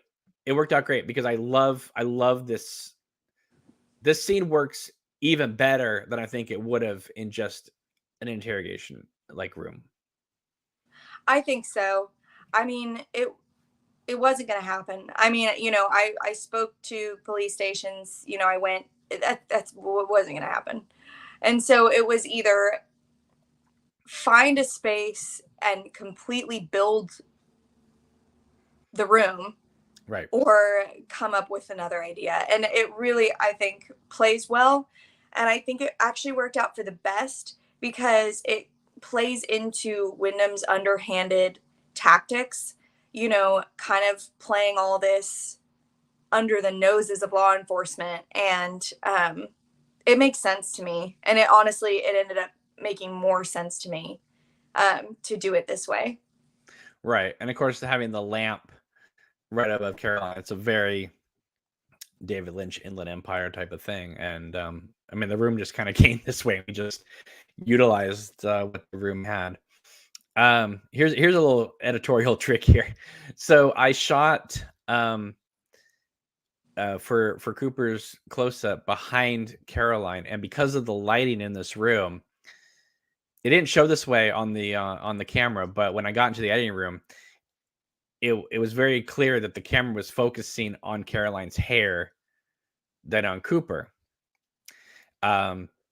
So what I did was I did an outline around Cooper's shot and made him more blurry because she's completely high on drugs. So I made it so that from his point of view, she's in focus, but from her point of view, he's blurry. And I just did that to kind of get around the fact that the camera was focusing on her hair. But at the same time, it does make sense from her point of view because she doesn't even know he's there. She even says like there, like who's here, you know? And so here's this moment here with Caroline screaming. I remember her Jesse, who did Charlotte's hair and makeup, delighted in putting the restraints on her and tying her into the bed. So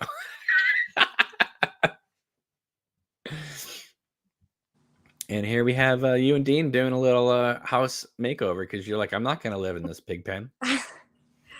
And just filling the time because, she can't go anywhere else. She's stuck here in this little place. What are you going to do? So I like watching the little things that they do to fill the time. Exactly. And here we have the tulpa here. And we actually shot more with the tulpa because I wasn't quite sure what we were going to use. So we shot like a huge, like, occupational therapy moment there, which I ended up using for sort of a music video that I put your song over fade over, which can be found on YouTube as well.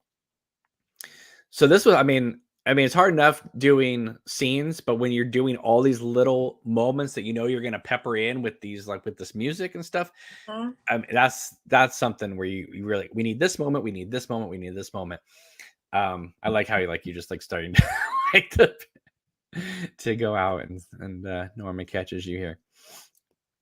So we wanted to establish the fact that she puts you in this room because this is where she's going to discover you later in the film, all bloody on the sheets.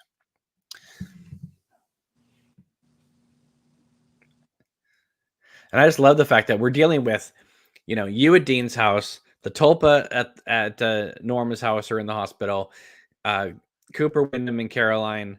We're dealing with like 3 different time frames in this one moment, and nobody's confused watching this film. Like they all know exactly where we are because we've established where everybody is, And it was important to have this moment too of not only this funny moment of the tulpa dropping the mail and kind of doing a Dougie little thing, but also the tie in the fact is Norma's house, so that when you're outside the house at the end of the film, we know where you are. And this is where, like, you start to see it's like this is a very different Caroline now than who we were introduced to.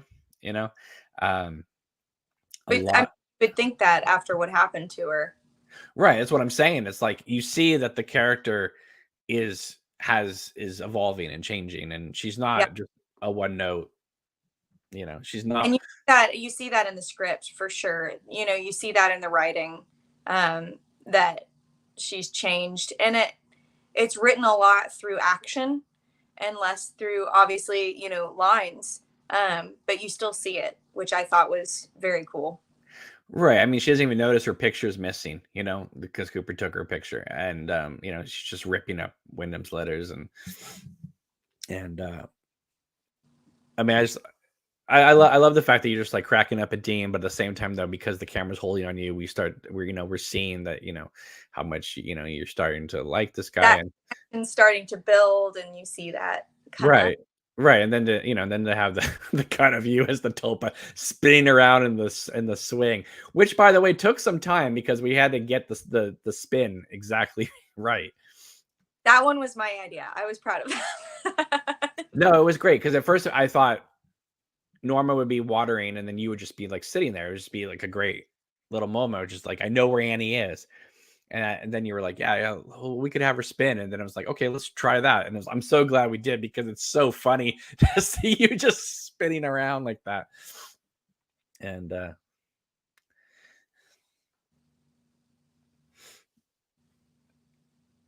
this is where, like, I mean, we know Wyndham's up to no good, but this is where Yeah. we start to really feel it. Um, because this whole Cooper, Caroline, Wyndham section is taken from Cooper's point of view. Hmm. Um, we don't see Wyndham doing stuff. We know that Wyndham's doing stuff because we just know the character, but we never like see Wyndham by himself, going, "Oh, if I do this, if I," it's all like Cooper coming to realize that this guy that he put a lot of trust in is not who he is, and all that. Obviously the audience knows that, but I wanted this all to be done from Cooper's point of view. And how uncomfortable is this to have like Caroline telling Cooper, "Oh, come sit on the bed with us." It's Well, at this point, she feels safer with Cooper than Cooper. she does with Wyndham, and you can Right. see that, Right. and it's kind of scary. It is. It is. This was shot with a tremendous low light there, so there's a little bit of grain there, but that's all right. Um, all right, so now this is different from the script because originally Dean does not ever leave your side. Hmm. And the Bookhouse Boys come to the door and they tell you guys, they come in the house and they tell you that Major Briggs is dead. And it's a Bookhouse girl that brings the clothes, Right. like brings her clothes for me, and Right. that's where that came into it, and that's why that's different. Right. So, but because we lost all the other Bookhouse Boy stuff, it just didn't make any sense. So we just had it so that Dean came in and brought you some clothes, whatever, and then relays this news. I do like the fact that we made the decision because, well, we kind of had to, but that we did kind of collectively come to the decision that we're just going to eliminate all the Bookhouse Boy stuff from the film because you couldn't just have a little bit peppered in. You either had to have it or not have it. So I'm glad that we were in a position where we Yeah, didn't have to kind of have one scene with them and one scene without them. because it It would was have been like, random. It would have been kind of random. It would have been so late in the process. It would have been so late in the film that it would have been like, wait, what? I feel like it would have been off-putting if we just had one scene with the Bookhouse Boys in. right, right. So it just made sense to have Dean's character kind of tell this message as well. Um, Plus, the fact that you're not dealing with other characters and you're just dealing with Dean, that right there establishes a connection, more with him. Hmm. Um, and I like the fact that, I mean, you guys played this so well because you are uh he's what you have to do. He knows what you have to do, but no one's gonna like he's not gonna tell you you better do this. You have to do, he's gonna let you come to that conclusion yourself. And you realize there's nothing else I can do but that. And because he's so understanding about it, you're just kind of like, okay, like we're gonna come up to a scene pretty soon where you're basically like, okay, you know what? Convince me I have to do this. And we had talked about before, like if he had backed down in the slightest, like you would have been like, okay, this isn't that serious. But because everything you bring up to him, he matches. He's not telling you what to do. He's not forcing you to do. He just says, yes, but you say, what about this? And he's like, yes, but what about this? The fact that he's matching you lets you know, okay, he's totally on my level. And Yes, this is real. and we did some work on it in that regard. Um, apart from filming, you know, obviously like doing script work and working through the scene, you know, through subtext and figuring out, okay, when is the moment that she flips? When is the moment when she really decides to do it?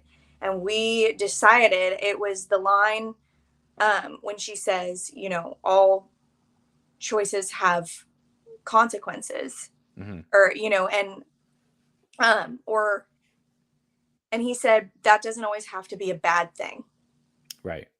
And we decided that was kind of the catalyst moment that she decides to do it. And here's where you know Cooper's really in trouble. The moment Windham leaves, he turns around and Caroline's like looking at him. I don't think that look could be interpreted as anything else. Well, no, because I needed to cut from her looking like that to you, you know, in the completely opposite space, dealing with, you know, a guy. Now this scene, uh, we did not intend this scene to be actor, white wall. So, because like we kind of made the joke that this kind of feels sometimes like a what do you call those things? Audition scene or something like that. Self-tape audition scene. But the fact is, you guys are there in the same space.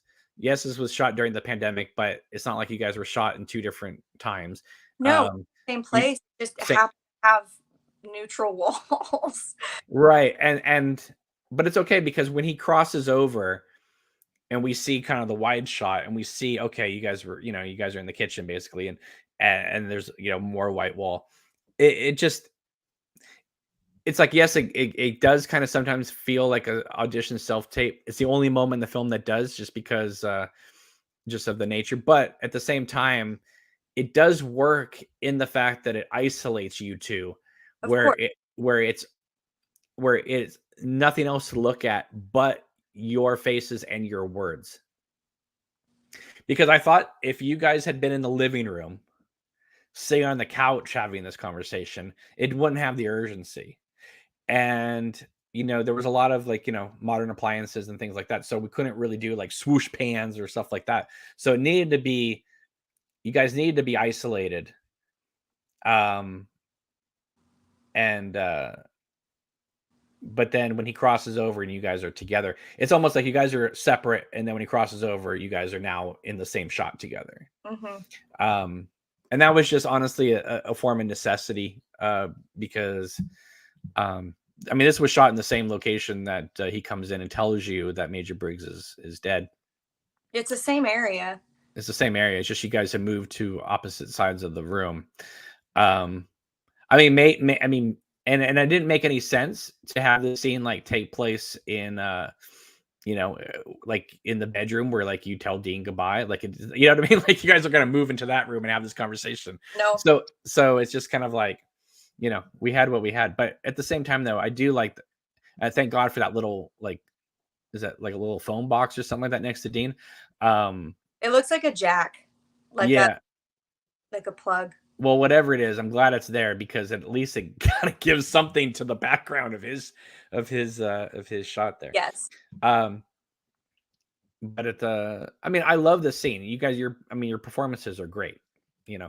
Now, what happened was 2/3 of the way through the scene, the refrigerator kicked on, and it was, you know, it's a very heavy refrigerator. We couldn't get back there to like unplug it or anything like that. So what I did was I just recorded the refrigerator by itself for a minute and then used that to underscore the entire scene so that the entire scene would have that refrigerator sound, which is very Twin Peaks in spirit because of the whole electricity thing and all that kind of, right? So so this scene is very different in terms of like how I initially thought it was going to be shot, how it was originally going to sound. But as I've said before, like, you guys are great, and I'm so glad we got this, because if it, you know, if the pandemic had not allowed us to open up, we wouldn't even gotten this scene to begin with. So, how do you feel about this scene? I love it. Yeah. I do. There are things about it I wish, there are things about it that I would change if I had the power, if we had had different circumstances, like the Mhm. background.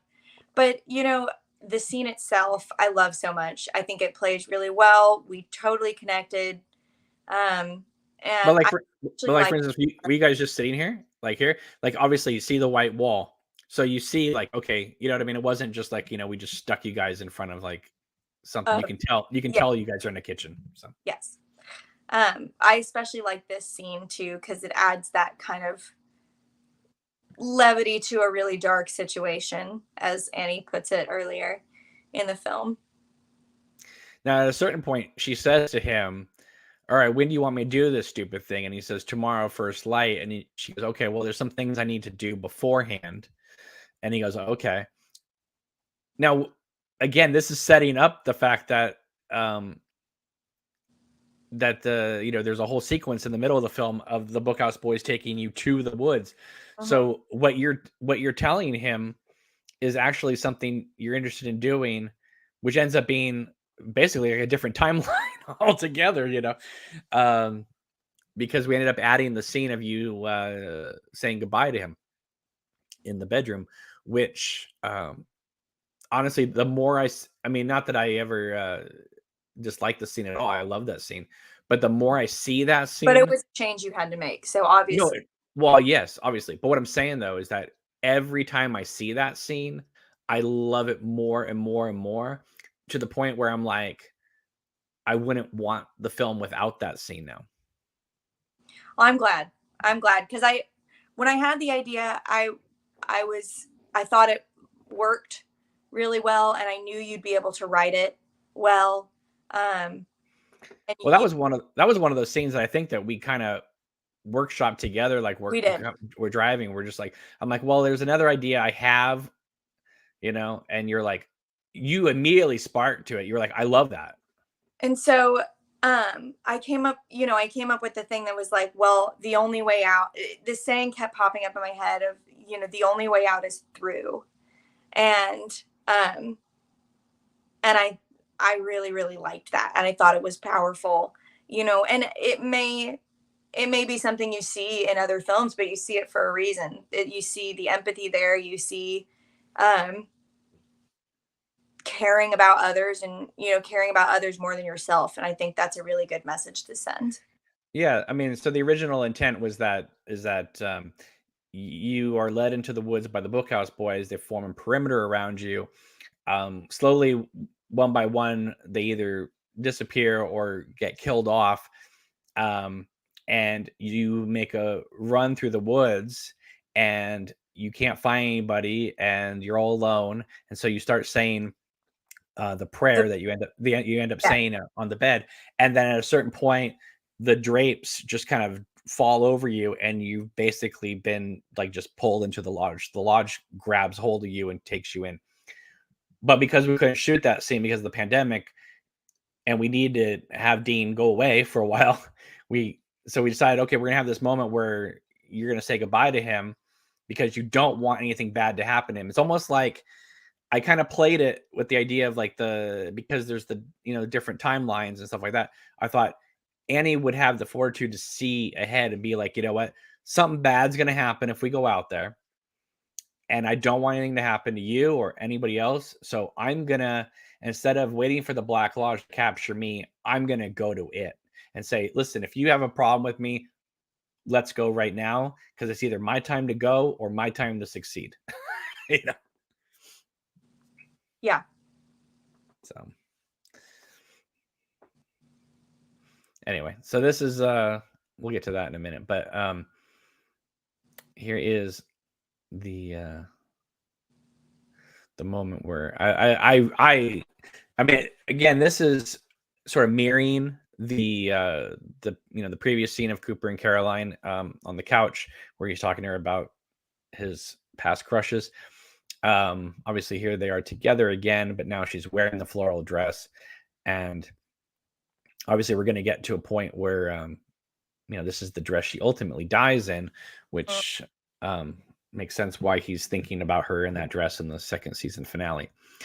Um, But this is like a scene where it's like, it's a lot of it is exposition. This is the scene. This is the scene, right? The it was super. It was a super long one. It was one of the first ones we filmed. One of the first ones. And this is the one with the poetry, correct? Right, correct. Yes. Okay. What I'm saying is like it's obviously they are connecting. Obviously lots happened, but at the same time though, it's like they are kind of checking each other's notes about like, well, Wyndham said this and Wyndham said this, and I sent you this poem, but I never got it. Now we don't see any of that stuff. We don't see her, because how do you show somebody not getting something, right? So Yeah. it's basically them just kind of like having a heart to heart, and they're realizing at this point that while they care about each other, while they're falling for each other, they've almost been set up by her husband, Yeah. and they realize that he's probably watching them or he's monitoring them, You know, and there's nowhere for them to go, because if they run, he's gonna track them down. If they stay, and so she's kind of convincing him, like, it doesn't matter. It doesn't matter if we stay. It doesn't matter if we go. He's gonna do whatever he's gonna do, but because we know him, we're on to him. And that is Cooper wants to believe in what yeah. she's saying, and that ends up being, one of the many downfalls of this whole And situation. I wonder what your perspective was writing this. Does she really believe that he will kill her at this point? No, I I was, think I think that she feels that, like, my feeling is that she believes in the fairy tale romance of it. She's been so discouraged for so long being with Wyndham that she sees Cooper literally as her white knight, mm-hmm. and that what can go wrong, because she went missing and Cooper found her, Yep. right? True. So Very true. I just get the feeling like she just thinks that, if Wyndham came bursting in that door right now, Cooper could take him on. But what she's not counting on is being attacked late at night when Cooper's asleep in the bed. So it's Wyndham knows when to strike. Mm-hmm. Um and it's and it's her sort of, I don't know, I wouldn't say arrogance, but I guess she just assumes that nothing bad is going to happen. She even says to Coop, Cooper even says, like, don't you think Wyndham will be a man about this if he found out we were together? And she's like, don't be so sure about this. Okay. Like Cooper actually thinks that Wyndham's going to be like, well, you know what? Things happen. Oh, well. So he's very naive about Well, this whole and situation. yes, exactly. He has this idea of who Wyndham is, which is not who he is at all, because Wyndham has convinced him that he's this person that he wanted him to believe that he was. Right. And it's almost like Cooper made up his own version of who he thinks Wyndham really. He keeps saying, Wyndham, you're a stand-up guy. And meanwhile, Wyndham's doing trade-offs with his wife in like abandoned motel rooms. And even Wyndham, that and you have it in the script where Cooper remembers something that he said, and looking back on it in hindsight, remembers him saying, it's the victors who write history, and that whole sequence between them, and realizing kind of how disillusioned, like how I'm trying to think of the word,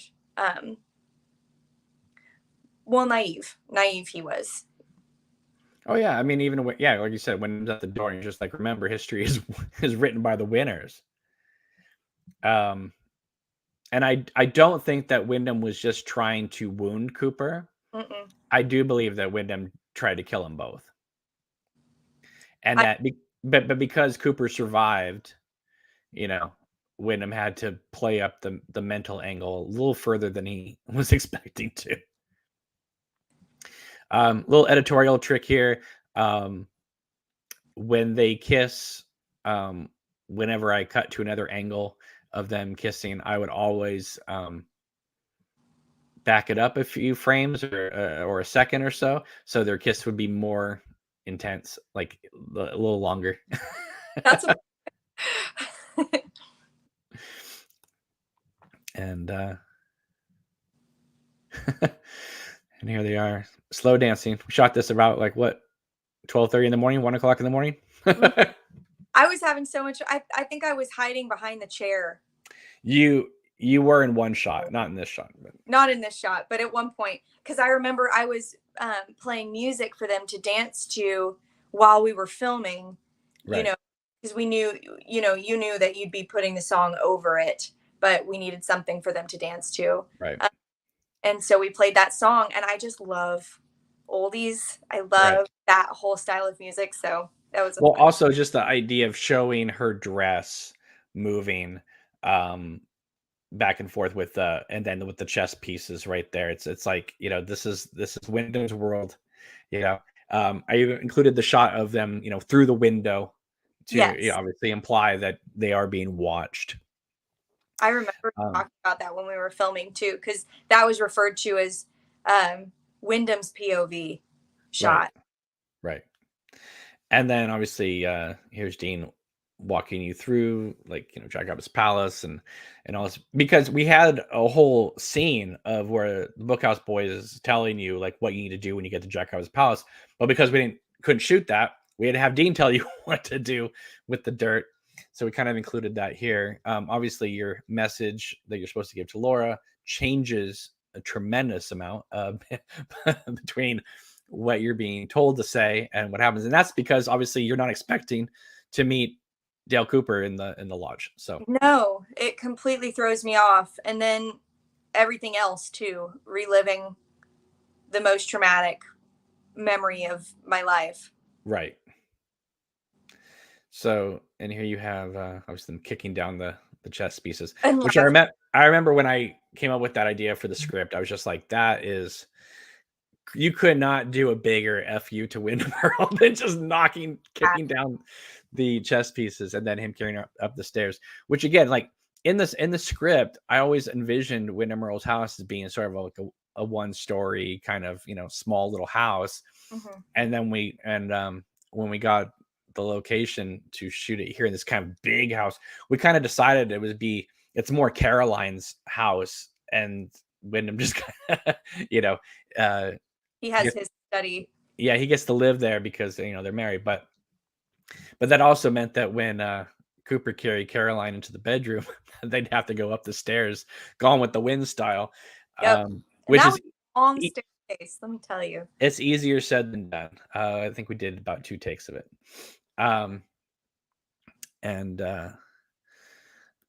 So here we have this moment where she hears this noise and she's gonna go and investigate. I have to say that this film does, when people see it in the full version, I mean, the acts, I think the acts are great, and I'm so glad we were able to release it that way. But when you see it like this, where it's all one big giant film, I mean, you can see how it all, works as one piece. It does. It absolutely does. And I'm glad that breaking it down into parts didn't take away from it. But I really like that it was also released as a full piece, because it does stand on its own as a full piece. Right. So this is taken from the Cooper Diary book, where Caroline grabs his recorder and says, "I love you, Dale Cooper." I did shoot a close-up of her mouth saying it, but with this lighting, it was beyond grainy. You could barely make it out. So, all right. So this is the added scene. This is not in the script. This is to make up for the whole set piece in the woods that we eliminated. we had to have Dean out of the picture because he's supposedly dead in the other version of the film. Yeah. And more importantly, besides that, the first shot of you in the Black Lodge was going to be in this plaid dress. And I'm like, well, we not only need to say goodbye to Dean or have a scene of you leaving Dean, we also have to have a scene of you in the plaid dress. Otherwise, why are you in the plaid dress for 1 second in the Black Lodge before you walk into your bedroom? Right. So we had to make sure that the plaid dress was one of the outfits that Dean brought you, and that you said goodbye to him on the bed, and that you whispered in his ear so that you could say to him, "I told you I'd come back for you." Yep.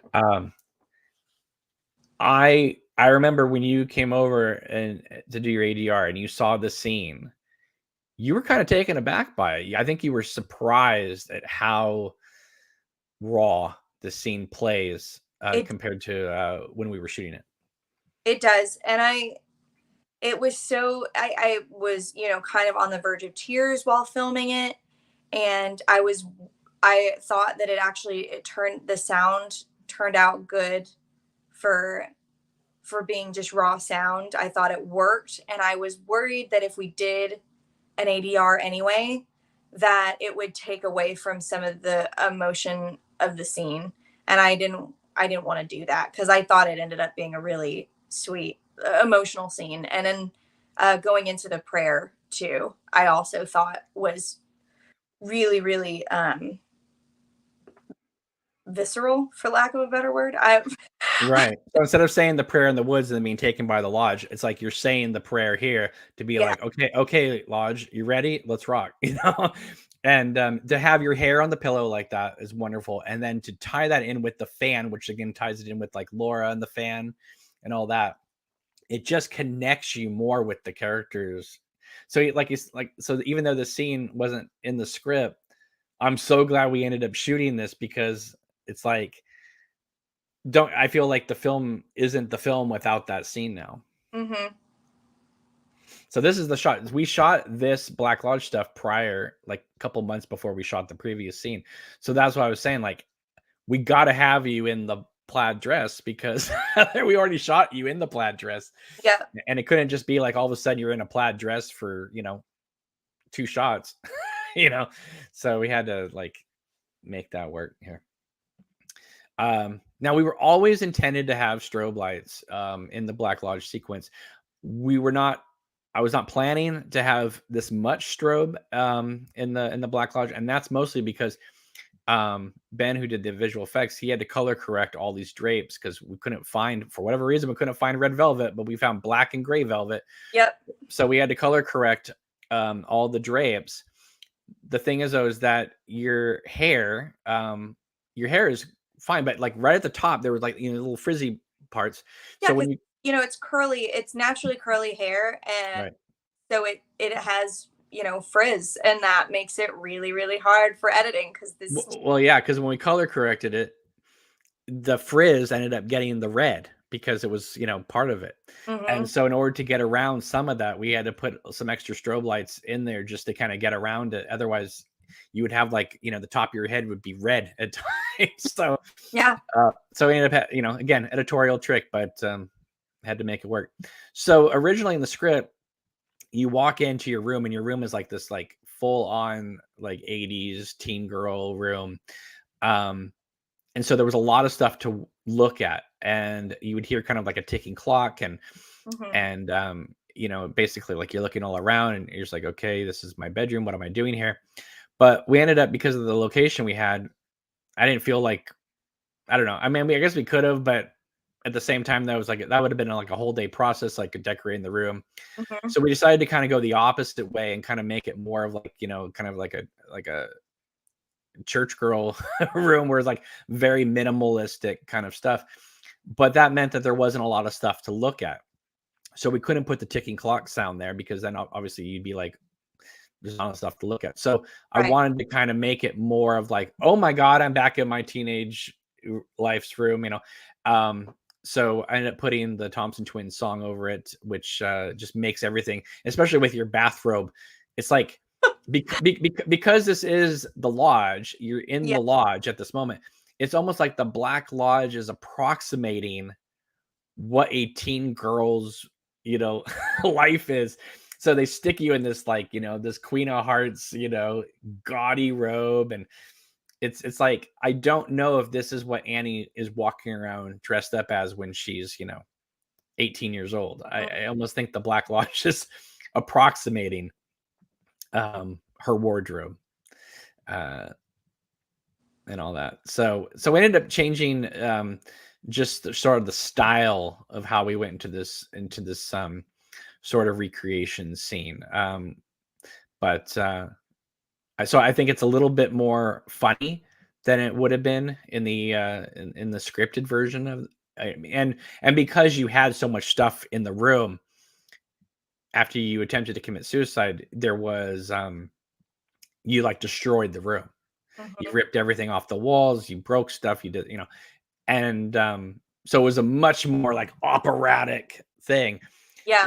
Whereas now, because you're just like sitting on the bed, it's so much more quiet, so much more, restrained, that it allows it's I almost think I don't know if it would have been more powerful the other way. I think it's just as powerful this way, don't you think? Yes, absolutely. One of the things that I still think watching film and acting is, trying holding back from like feeling all those feelings and trying to keep them contained can sometimes and often be more powerful than just doing a big blow up. Right. So I think that it also creates a lot more sadness and a lot more just heartbroken kind of feeling that you see. Um, but I don't know. I mean, we didn't get to do the other scene, so um, No, but I'm saying, like, the way it plays now, I don't feel like, well, we needed that. no, It felt like we got what we needed to get. absolutely. Oh, absolutely. Like, I don't like I was this is just what I'm saying. Like, the changes we made, I don't kick myself and say, "Oh, I wish we had done it the other way." Like, I would have loved to have seen what that other way would have looked like, but I'm very happy with the way it turned out, Hmm. you know. And this was something interesting. I remember we did a few takes of this, of like, it's almost like, you know you aren't, it's almost like, this is a recreation Like in a some way. off, but I also it's almost like did any of this happen? Like, did any of that happen? Did I have a weird dream? Did I just wake up? You hear stories of people having dreams that feel like they've lasted years, and then they wake up and it was all a dream, and they like it takes, that happens. Right. Right, You, because at one point you hug your mom and you're saying, like, can a girl give her mom a hug? And it's almost like, wow, did I just learn a giant life lesson through this yeah. dream? And then it's almost like, then you kind of like just kind of sink into it. Hmm. And then it's just like, because by the time you're in the motel room, um, There's a lot of distractions. right, but I'm saying, there's at a certain point you're at the motel room and you're not sitting there going, Aaron, we've had this conversation before. Like, you're not, you've just kind of slipped back into it. Yes, true. And I think that's part of the illusion too. Is it definitely? Part of me, I think, is not necessarily not in a trance, but partial. Like, part of me is thinks that I am back there, but it's like there's two parts of my consciousness. It's like there's a consciousness that knows that that something's off, that this isn't real, and then there's another part of my consciousness that thinks that it is real and that I am there, and they, one kind of takes over. Right.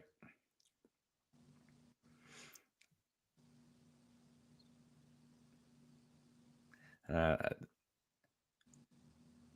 Now we it's, have, it's, it's interesting because when you guys leave, the bedroom light stays on, which is going to come back in yep, when when Aaron's dropping you off, you'll notice that there's one light on in the house, and it's your bedroom, basically calling you back there. Now, the book, The Final Dossier, talks about how this horrible night that happened between Annie and her stepfather happened around Christmas. So we were very lucky to be filming this in early January, and the people we were so kind, Joanne, that let us film here, was just like, well, we still got the Christmas tree. You want us to put it back up? Yep. And next time we came, the tree was all set up, and I'm so glad we were able to do that touch, that Christmas touch, because it kind of just, I mean, just helps tie in everything to the lore. It does. And having your mom just like standing back there, like it's almost like she's like selling you off or something. Well, and that's, that's part of the conversation she has, with Annie is, well, I propose. So, I mean, obviously, I mean, Annie at one point says to the stepdad, like, I know things are tight around here. Thank you for the dress. And I mean, they don't seem like they're, living in a trailer home or something like that. But I think that, they're probably just, regular middle class, but Aaron's family is probably wealthier. And so they're like, hey, we can, if you get together with him, you won't have to, go work retail, And then, of course, the Gateway Lodge Motel, which, I mean, could I be any less subtle? No, I don't think so, but I like it. I like the establishing shot there. Well, yeah, and it was great was that that I shot that like a year after we shot everything else in the film, because I need to get that establishing shot. So I went there to get the establishing shot, but I went there at Christmas time so I could get the Christmas lights, all decorated up and stuff like that. So, and people have commented, it makes me, it's something that I didn't even think about, but like Aaron at no point in this entire film ever takes off the sweater. Nope. Not once. I didn't even think about it when we were shooting the scene, or even when he's doing the phone call with you at the end. Right? But again, it's like it's the Black Lodge approximating the. Well, yeah, and it kind of none of it's real. Right. Exactly. So it's like it's almost like if I thought of it, maybe I would have said take the sweater off. But then again, I'm glad I'm glad we didn't think about it, because it just works so well in the theory that, this is, you guys are in the lodge, so it's like this is all a made up universe. Mm-hmm. That none of it is real, and I like that there are a few things there that kind of show us like something is off, like this isn't reality, this is something different, and we get a few hints here and there. Right. And this is where you guys have this conversation. You bring up the Owl Cave, or actually he brings it up and you kind of run with it. Because there's a scene in the series where Annie tells Cooper, like, oh, those petroglyphs that you're talking about, those are in Owl Cave. Mm-hmm. And, it just seems like something that you would notice as if you were, a kid clown around a cave, there's very little to do in your area. But I thought it'd be really kind of fun, tie it in with some sort of like couples dare, where they had to like, see how long they could last inside the cave. Right. And probably at a certain point, Aaron fell asleep or something like that, and you were awake. And so you kind of walked around or looked around, mm-hmm. and because you were in there for so long, you noticed everything. You're very, Annie is a very aware character. She notices everything around her. So even though I wanted to kind of tie it into sort of this mystical thing that, like, while, Annie wasn't, meant to go into the Black Lodge and all this stuff, at the same time, it was almost like the White Lodge was sort of protecting her and kind of saying, like, we're gonna protect you because you are vital to the to everything. Because you talk about like I felt protected in there, Felt safe, right? And who the heck feels safe at 2 o'clock in the morning in a cave? right? But but I love the way you're dressed, like just folds across on the bed like that. Like it's just like you found like the perfect way to like sit, like, and then well, it's just like that is you can tell that like Annie is like someone who has worn dresses her whole life, gone to church because she knows exactly how to sit to be, so the dress doesn't, bend and fold and just like it's like perfect. It's like very I don't know, it's very Little Women kind of style,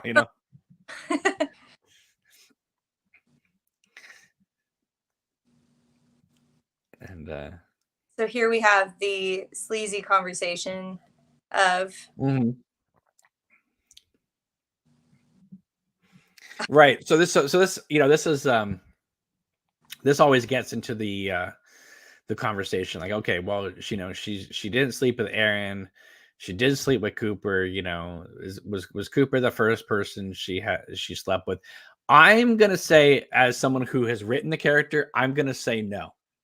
I think that there is enough room in there in time that she could have met somebody else. yeah, um I think Cooper, if anything, was maybe the second person she slept with. I don't know. I haven't really thought that keenly about it, but I don't. But I was just thinking to myself, going, I don't think she lost her virginity with Agent Cooper in Twin Peaks. Like I feel like there was enough time. There's a good 3 or 4 years in between that she could have met somebody else. Um. But I love that this shot came out the way it did, because sometimes sometimes with the low light, you would get the grain. And for whatever reason, there's no grain here. right. It was definitely very, very cool, and I like the car coming in and illuminating that front area, and then you see there's no lines exchanged, but you get the total feeling of what's happening. Right. And the way you get out of the car and walk in front and your arms are folded, you just get the sense that this is not the night you thought it was going to be.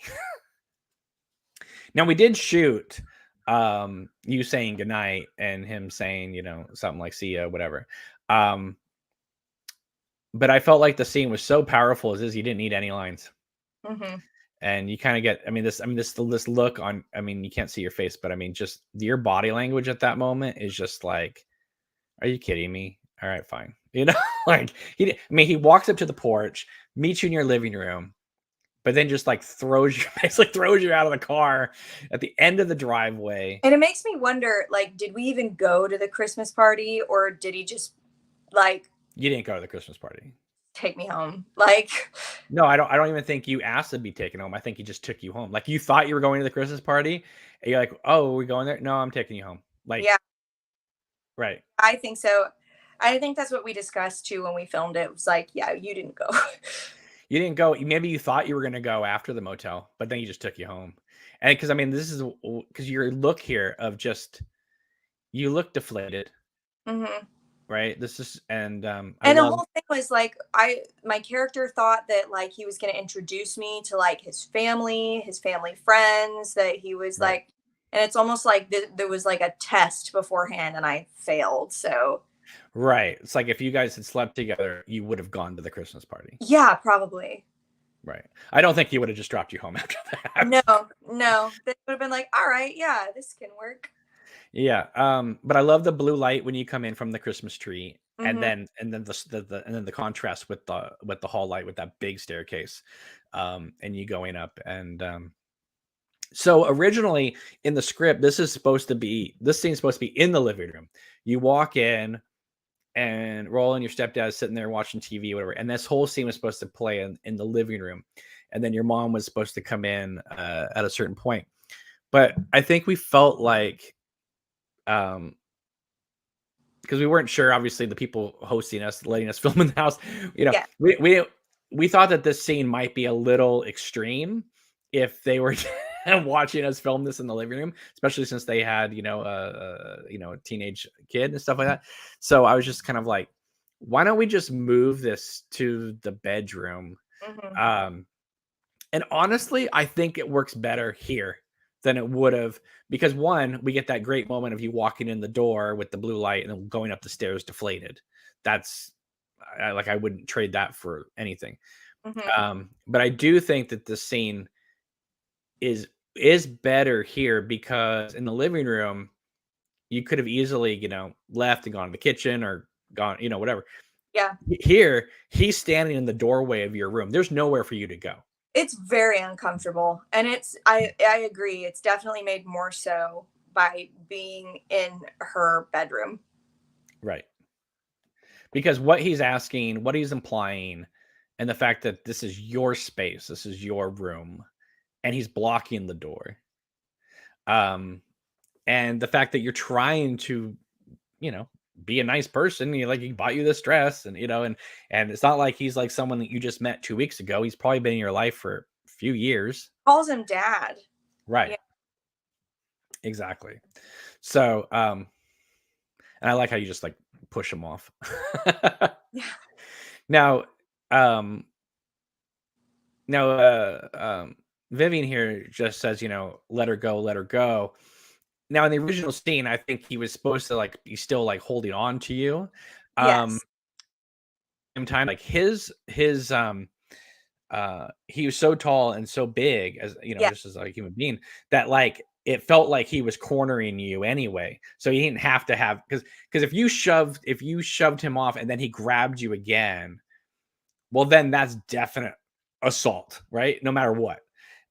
Whereas now he could claim deniability, like, well, she pushed me off, and so I backed off, that type of thing. So, but the fact that he was like cornering you in that situation, And it also, still made sense for her to say let her go because he's blocking you. yeah, because there's no other way out of that room. No. Now, this to me has even from when I was writing it, I always felt like this is even more of a betrayal than the stepdad, because like this is the woman who was your mom, your literal mother, and she's feeling so like no man's gonna pay attention to me because you're here, and you're like I use you as a distract to get the men in the house, but then they're more attracted to you than me, and so there's this vengeful kind of Snow White wicked queen thing going on here. And also the fact is, like, I needed to get Annie to a point where she's, going to try to off herself. So you need to have Aaron treat you like crap. You need to have the stepdad. Obviously, the stepdad's part of the story, but the mother throwing you out, and then obviously you calling Aaron, asking, begging for help, and he just basically is just like, no.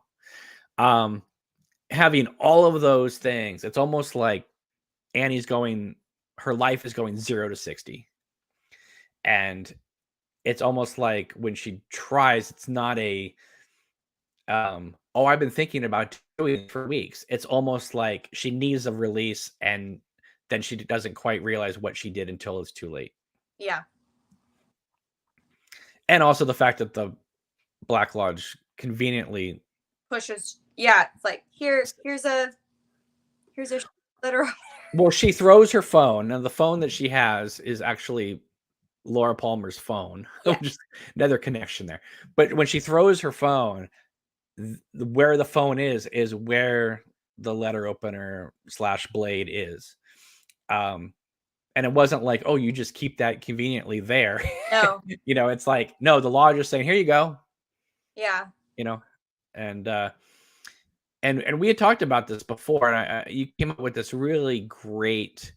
I had never really thought of it in words, and you were able to put it in words, which was to say the Black Lodge cannot kill Annie, so it's going to set up the situation for her to kill herself.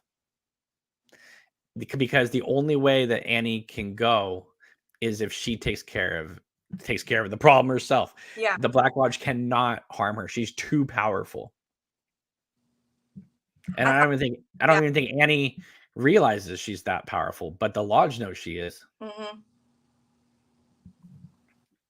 So what was your idea about that? Like what clues about Annie did you feel that It that's where how also the Black Lodge would be? it was also experience of like, good and evil. Like, and then the whole, history of demons, like demons and people and the interactions between them. Usually it's like there are a lot of horror movies where like, you know, the human doesn't have any control, but then there are also a lot, some horror movies where it's like, oh well, they can't actually take your soul. You have to like give into them somehow. And so I think that kind of played into it because of the good and evil aspect of like she is an embodiment of good and the Black Lodge is an embodiment of evil, and so the Black Lodge can't actually take her out. um it doesn't have that power, so that's kind of where the idea came from. It's also because she talks about, again, with the LK being protected, it's almost like with even though, like at one point later coming up, she meets Freddy, and then Yeah. the next scene, he's known her for years, right? So even though she has not engaged with the White Lodge yet, if you go by that rationale that all time is relative, the White Lodge already knows her. She's Yeah. already been to the White Lodge. She doesn't know it yet, right? So that's another thing I was thinking of is like, well, she's so protected that the Black Lodge can't hurt her because the White Lodge has her protected. And that explains how, he's talking to her later. um Kind of familiar. Hmm. Right. Freddie, I mean. Right. Exactly. Well, it's like, who are you? And then you guys are besties. Yeah. So, Hey, hang in, Franny. exactly. And yeah, I loved when you threw the phone. This scene, I know as an actor for you, was really important because you had never really kind of like had like a full on like internal breakdown with tears before. And when you saw the Yeah, footage of this, I think you were quite happy. I was relieved too, because it is a hard thing, especially if you are like, some people biologically can just make tears come out of their face. They can just do that. And that's an awesome ability that I don't have. So I have to actually like emotionally get there, um and a combination of other things. And so it was like, trying to get there, in the scene. And so I was happy that we were able to get what we needed. Oh no, it came out wonderful. And no, Annie does not put it on the record. That's Wyndham putting on the record, Yes. so that Cooper come down his Agent Cooper bedroom garb here. And I think this is where you start to see just how epic and operatic this film is. I mean, if you haven't already gotten it at this point, now it's like this was something that I had been wanting to do for so many years. The idea of just having Cooper and Annie at each other's lowest points, going back and forth simultaneously. Um, and then notice how the king of the chessboard is like standing straight up on the board back there. Mhm. Um, Not a coincidence. Not a coincidence, no.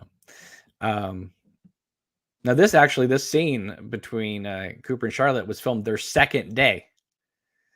So we shot like Caroline's death their second day. And of course we have the Jesus picture behind you, which was not lost to me at all when, when I was filming this. I love this shot though. It's just, I think this scene came out so beautifully. The song choice was perfect. It completely just made it so good. Like it completely added a whole nother level to it. Oh yeah, well, especially because it builds and builds and builds, and then Yes. to Wyndham's entrance. Mhm. And this shot of Caroline, I think, is just great. I mean, when I think of Caroline dying and in Cooper's arms, this is what I picture. Yeah. Yeah. And I did not put this effect on it, which I think is really strange. I think for whatever reason, the camera was on slow motion when I did that pan up, and so that I didn't fix it because I thought that just looked beautiful. The moment it hit you, it like started slowing down, and I was like, yeah, that's how we do it. And then of course we have this moment again. This is letting you know we're in the lodge, because the blade drops and the floor is revealed. This comes from the Cooper diaries of Windham positioning himself in the kitchen and muttering to himself here. And you just dropping out of frame like that, I just love. And then, it's interesting too, because I let the song play, so you hear the applause from the song, but then later on the Black Lodge, when Windham brings you in, you hear the applause when he brings you in.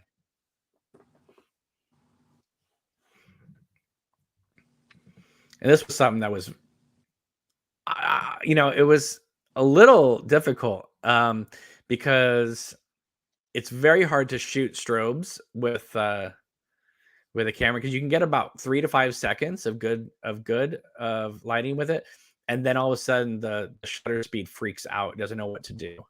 So you have to keep like resetting it and doing another shot, and then tying it together. Obviously the Bob being there with Cooper and Caroline, which is a reference to season 2 when Bob talks about Pittsburgh. So I wanted to tie in the electricity with the with the tape, where things are kind of, so instead of like film where things are going off the sprockets, it would be more of a VHS, because that's Twin Peaks was part of the VHS era. You start to see just a little bit of the frizz, but it looks great. And I'm so glad we did this with the nuns and stuff like that. I think it's great, because it allows you to say that everyone who goes into the lodge has their own individual adventure or moment. But at the same time, though, it is what happened to Annie after she tried to kill herself the first time. She went to the convent, and they, basically, in so many words, get up, you're stronger than this. So I wanted to have that moment where it showed Annie literally pick herself up off the ground. So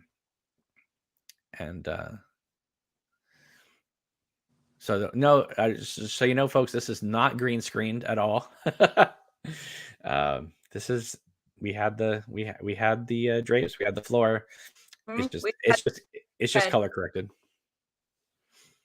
And I love like when Windham brings you in, because we see Windham bring Annie in in the woods, but we never see like them enter the lodge per se from inside the lodge. So to have Windham kind of feel like he's the hero of his own adventure, right? Which is what Caroline says to Cooper. You're the hero of your own adventure. Well, this is definitely Windham. And I like you like looking at yourself going, okay, it's time to get out of here. And we've said it before, but this was a wild day. I mean, because we only had so much room to shoot the lodge stuff. So it was a lot of like, okay, we need to back up to this corner here, and then we're going to redo the room over here to do this angle. And there's Harold Smith there. And here is our first look at Laura, which I thought was just incredible. That it's like, you would think because I kept forgetting that she was in the lodge. I always thought that her reveal was when you were in the bed, but no, Laura's first reveal is in the lodge. And I love this. Your facial here, your eyes just moving all around, like what on earth? What is going on? Where am I going? How am I going to get out of here? Like you were sizing the place up here. I mean, you're kind of freaked out, but at the same time, though, you are. I got to get out of here. I got to get out of here, but you're not panicking. You know, you're kind of like doing what you talked about in Owl Cave. Yes. You are aware of your space. And I figured at this point, her character is one of those people, like, she's had so much happen to her at this point that fight or flight is more focused. Like, she's able to, instead of freaking out at something crazy happening, she's able to be like, okay, what do I do? You know, and just try and think about like what action to take instead of, just freaking out. Right. I love this shot though, because of you going through the drapes and then Mhm. Cooper walking in. And this is in my mind, this is when Cooper first walks into the lodge from the season 2 finale um when the song is playing here.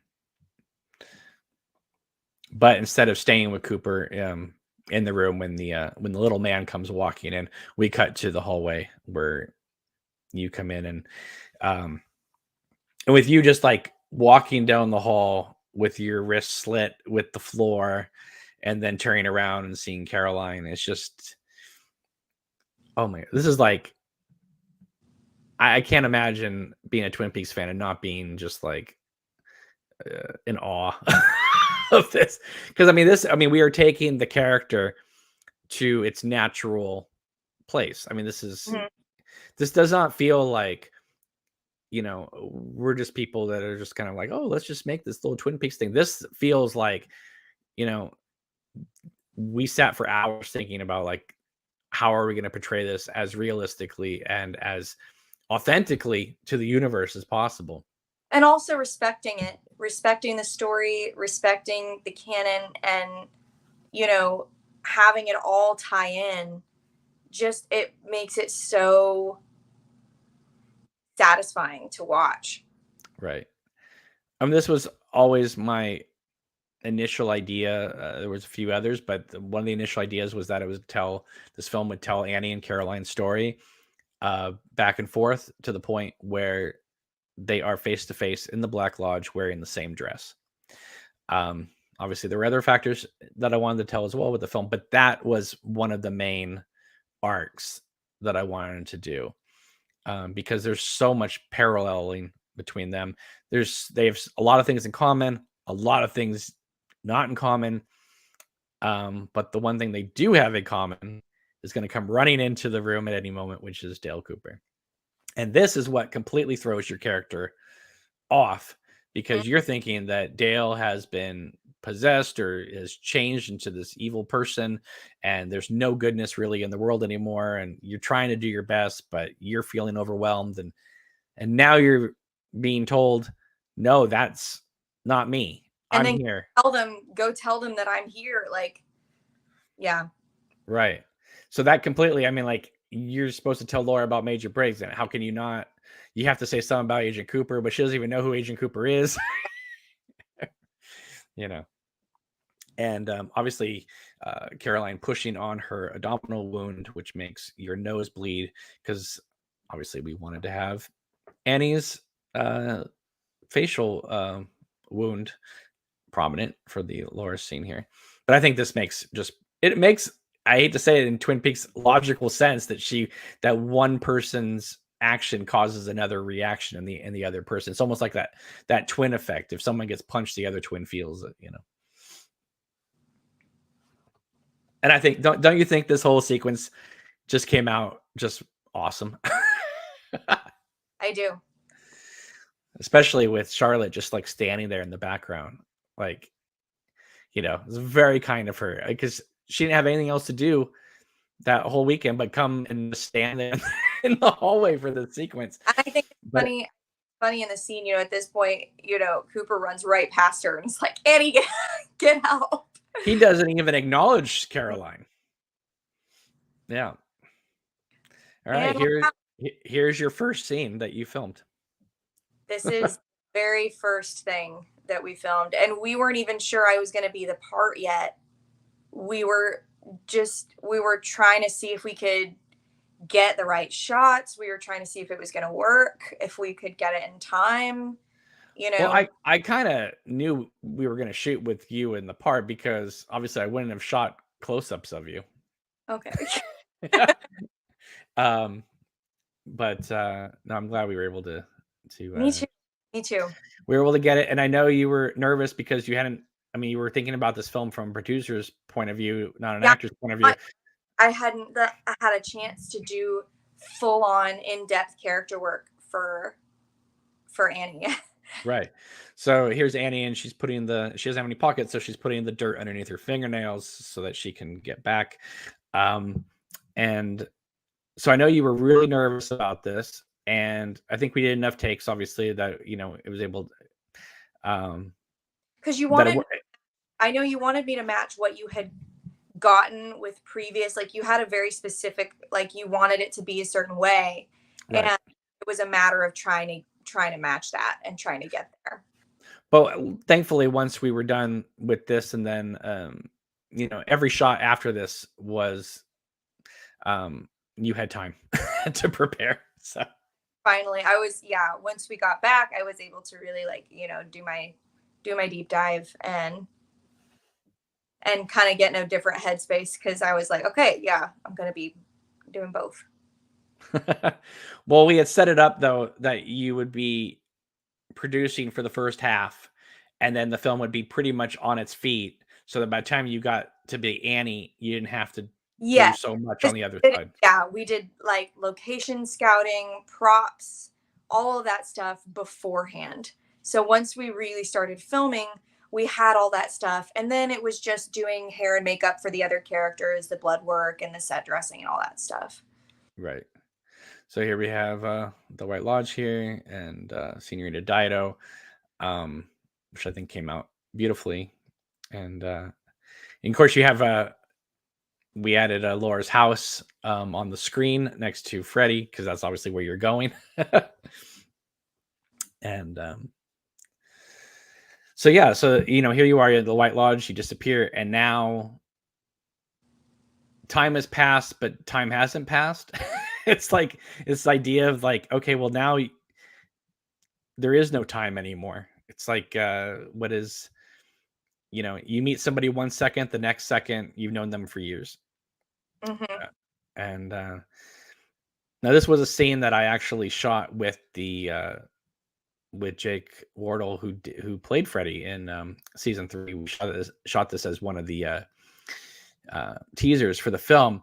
Obviously, I couldn't use that footage for the film itself, because it wouldn't make any sense to have an actor as Freddy and then cut to the real actor as Freddy. That wouldn't make any sense whatsoever. So we had to reshoot this, and kind of give this little light show here.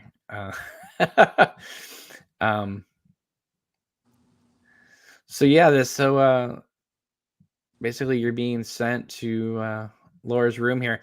Now in the script, it basically went from this, and then you heard you like kind of breathing, and Mm-hmm. then it faded up, and you were in Laura's room. And I like that, but at the same time though, I did feel like it needed just a little extra, like you made it, you're here, and so I wanted to create, using some other shots that we had filmed, kind of do this kind of explosion kind of I thing. like I thought that added a bit to it, and I seeing that in the final version, I really liked it. Right, and I like the shot of you coming down the stairs, and like basically like you're going backwards, you're going back in time, you're going, Mm-hmm. and then there's Owl Cave. But I also like the idea of like you see the smoke, you see the lights, because the idea of like the firemen, and you're putting out these fires, and it's like here, it's just kind of like it's almost like you have arrived at your destination. Mm-hmm. And I thought it'd be fun to kind of try it. And when I tried it, I was like, oh, I really like the feeling of this, and especially because I like, yeah. And again with the VHS tape, and coming down, and you see the pictures on Laura's wall, and then it pans Here we are. over. Yeah, this was a wild night. This was really fun to Yeah, film. yeah, and I mean, and Ruby was so good She's that so good. She was so good that like I actually said to her, I said, if I had known you were going to be this good, I probably would have added more Laura stuff into the film, you know. But honestly, I didn't think. I thought we just needed someone basically there to be, you know, a Laura stand-in. Hmm. But she looked so good with the wig, and then when she comes back as Carrie at the end of the film, that's when I was really like, okay, like she's really good now. Yeah. Um, so I was like, oh my goodness, And she was so great to work with too. Shout out. She was awesome. yeah, yeah. And here you are.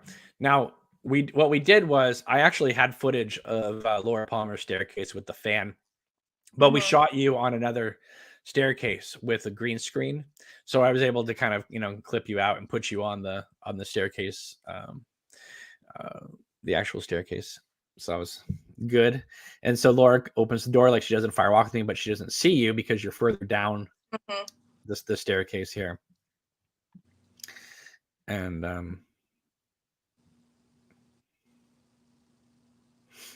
this is a period much darker than it does in the if you watch on YouTube. I'm because we're obviously importing this into this stream here. And then off you go into the at the San Juan Bautista, which is where they shot Vertigo, and we shot that the morning of the pandemic lockdown because they We were did. gonna they were gonna shut down at midnight of that night, and we went out there that morning. And there was nobody there. So we got our shots, and We were oh, outside. That it's just us. Let's just, let's get it done. yeah, and it wasn't even like we didn't have a lot to film. I think we were done in like 15, 20 minutes anyway. It was Mhm. real quick. It was real quick.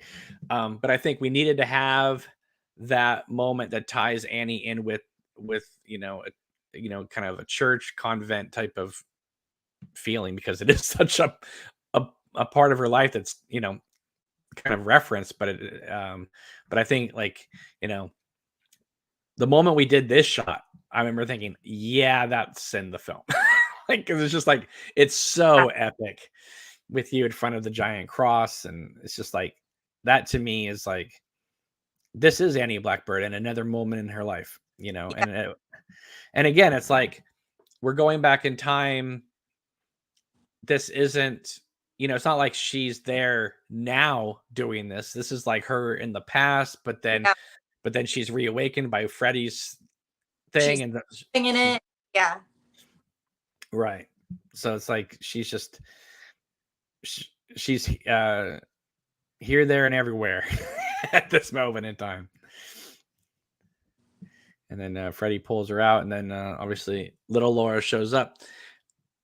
I knew that this was such an important scene with you and little Laura. It had to be cool. Hmm. Um, and it is. I think that this scene with you and little Laura is I love. very powerful. It's I very love. powerful. It Yeah. really is. And what she says is so profound because what she's basically implying is you can't save everybody. Some people have to go through pain to become stronger or better people. To Not become the everybody. to be. Yeah. Right. I mean that and this is reflected later on when Cooper says, "Hey, if you could do all this stuff, why didn't you stop me from getting shot?" Or Yeah. more or less, why didn't you stop Caroline from being killed? And you're kind of like, well, how else were you going to do this? How else were you going to do that? It's almost like that certain things happen because if you had stopped Caroline from being killed, I don't think Cooper would have grown up. He may have stayed more naive.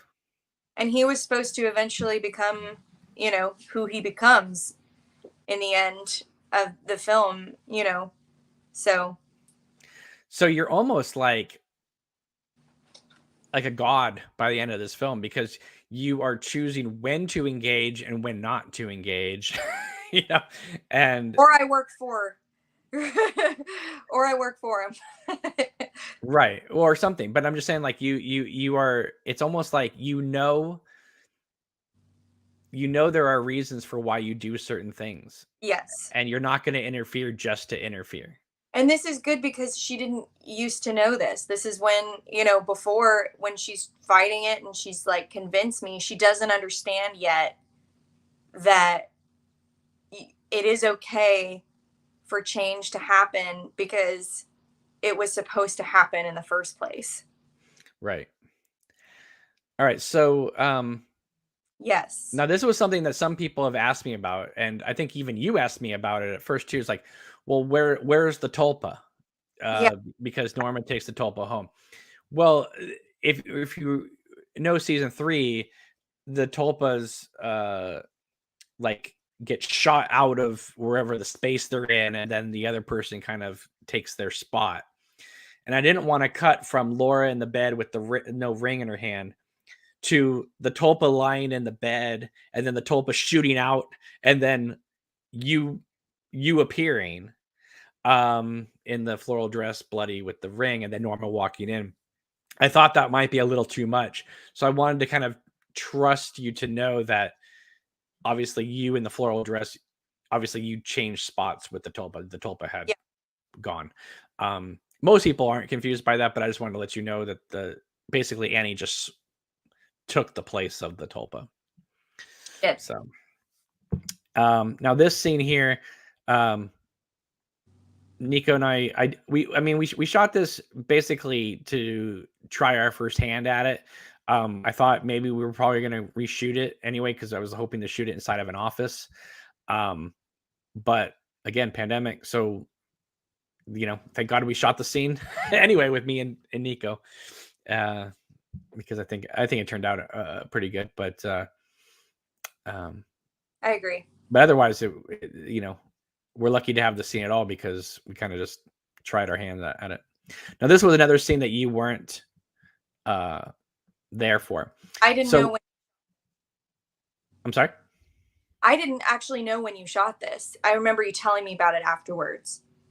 So, in the script, when they're kind of frolicking in the woods, and then you lay your head on Dean's shoulder, the scene in the script, they have this dialogue, and we shot it that day, but it was the second day that they had filmed together, and I just felt like they weren't there yet. They needed to have a little bit more time.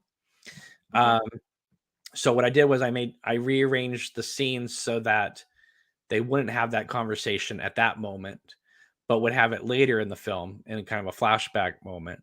And also the fact is it would allow Caroline to be in the film later than she was in the script. Yes. Because in the script she dies like, whatever, halfway, 2/3 of the way through the film. So I wanted to still have a Caroline moment in the last part. And I thought it'd be really nice to kind of have a memory of Cooper and her. So them shooting this scene 12 weeks into the film versus the second day, definitely adds a big difference here. And also I thought it'd be really great to kind of end her character more or less with like them kissing and then do an abrupt cut for crying in his arms. It's like nothing is more erratic than that, and that's Cooper's memory, and it's just tragic, which is what it is supposed to be. And I thought if you had that moment halfway through the movie, not as powerful as it would be as a memory of Cooper's in the last part. Right. So I like how Cooper's just kind of disgusted with the whole situation. And here we have Sarah leading you out of the house. What was this like? Being carried out of a house. It was tough because like we knew she couldn't like scoop me up and actually carry me. So like I obviously had to be partially conscious, which makes sense for later when I, jump out of the car. But so I had to play around with kind of dead weight, but also walking because, it was downstairs and all this stuff. And it was definitely interesting, but I think it ended up playing well. Oh, absolutely. And I'm so glad we shot that when we did, because we were supposed to shoot Sarah's last scenes at the end of March. Would have put us at the pandemic, and we wouldn't have been able to get that stuff anyway. But she ended up having an open day that day, so we ended up doing it earlier than expected. I'm glad we did. So, otherwise we would not have had the scene of you jumping out of the car, which would make no sense whatsoever if you're running through the woods. Yep, exactly. Be like, wait. And I love the way you flutter your eyes here. It's just like, that's great. And Oh, poor Cooper. I know. And then here's Diane saying goodbye. Look at this little kimono thing.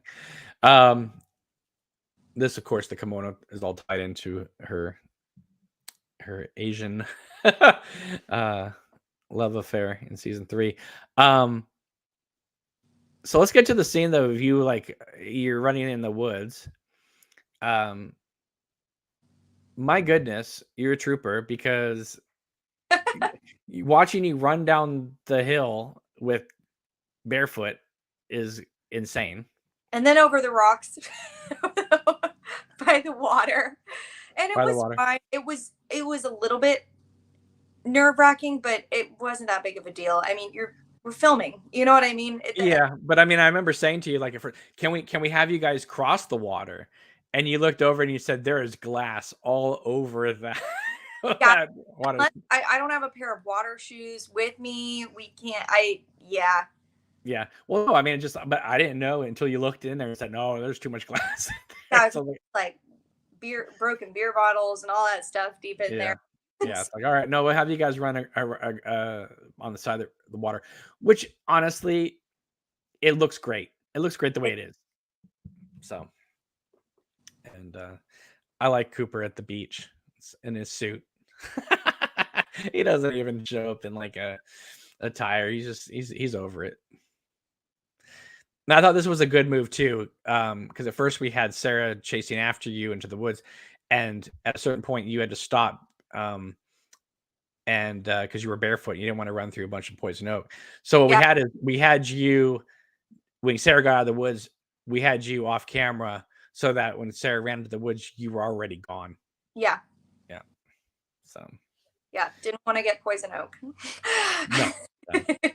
So, this was just. I will do a lot to get the shot, but there are lines. Oh, of course. But I think this is beautiful. I mean, this looks like Washington State, so. It totally does. And because you know, a chunk of Twin Peaks obviously filmed in the Pacific Northwest, but a good like 80% of it is filmed in California. So we had that going for us, that we could tie it all in.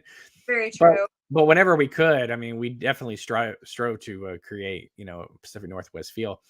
And I mean, this scene is so great. I mean, the idea of like Norma chasing you through the woods, and I like look at that look. You just perfect realization. Like, I didn't know where I was running, but now I know why I was running here.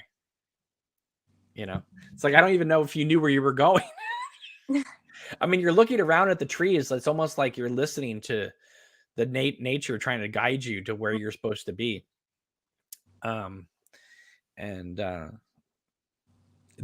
remember this being a little difficult because timing your words to Sarah running to you. So by the time she reached you, you were at a certain sentence. Yep. Yeah. And of course, you don't want to have the other actor, running 20 takes. So it's like, okay, how are we going to know? But I think you just knew at a certain point to stop. Trying to keep my hair off of the blood makeup because it's sticky, and we were doing multiple takes, so having it change was not an option. So right. And you're really struggling with them too. I mean, they're really having to hold you back, which is great. And I love Mike doing us a huge favor by coming in and being Truman, having to keep his head down a little bit, just because our original actor for Truman ended up moving, and so we had to find someone else. And I remember you saying to me, "Well, can't we just? Do we even have to have Truman here?" And I was like, "Yeah, because the next thing they're going to say Sheriff Truman just brought her in from Glastonbury Oh Grove." yeah, So, it's like, oh yeah, I forgot about that. yeah, otherwise I would have just been like, "Okay, let that be just Norma." Yeah. I love the shot of them holding you right like that, and then exploding into um, this shot here. Perfect dead eye here. And then and look at Sarah, she looks so worried. It's great. And then you see a total change here from when we have our first hospital scene together versus this hospital scene together. And she's Right. just completely owning up to everything, you know. Oh, absolutely. And this is our other hospital room that we had, which is great for here because it makes perfect sense that they wouldn't just put Annie back in the same room that she right. But anyway, so here this is a scene from The Missing Pieces where the nurse takes the L ring and takes off. Um, and in The Missing Pieces, she just kind of walks off camera. But here I wanted to have her leave and just bump into Norma and leave. And she just I just want to give a shout out to Sarah. She did really great in this film. Um, incredibly And she was, prepared, incredibly prepared actor. I've never seen notes like that on a script. Uh, and I mean, she knew exactly what she wanted to do with it. Um, and I haven't spoken to her that often just because of just life, but I see that she really is appreciative of the posts and stuff like that. I mean, I think she's very happy that she was a part of the film. So, yeah, she did excellent work. and it's hard because she's playing one of those characters that everybody knows Norma. Mm-hmm. So you don't have a lot of. It's not like Charlotte with Caroline where you have so much wiggle room. You have to stay within boundaries. Which is that a hindrance for an actor or is that a blessing for an actor to have boundaries? It depends on the actor, I think, and it also depends on the part. Um, I wouldn't call it a hindrance either way, but it definitely is very specific. Whereas, instead of like, well, when you're right for the part, you're right for the part, because you embody the character that was written. Instead, it's like, oh, there's this other person that was right for the part because they embody the character that was written, and you need to match that. So, if anything, I would say it's a challenge,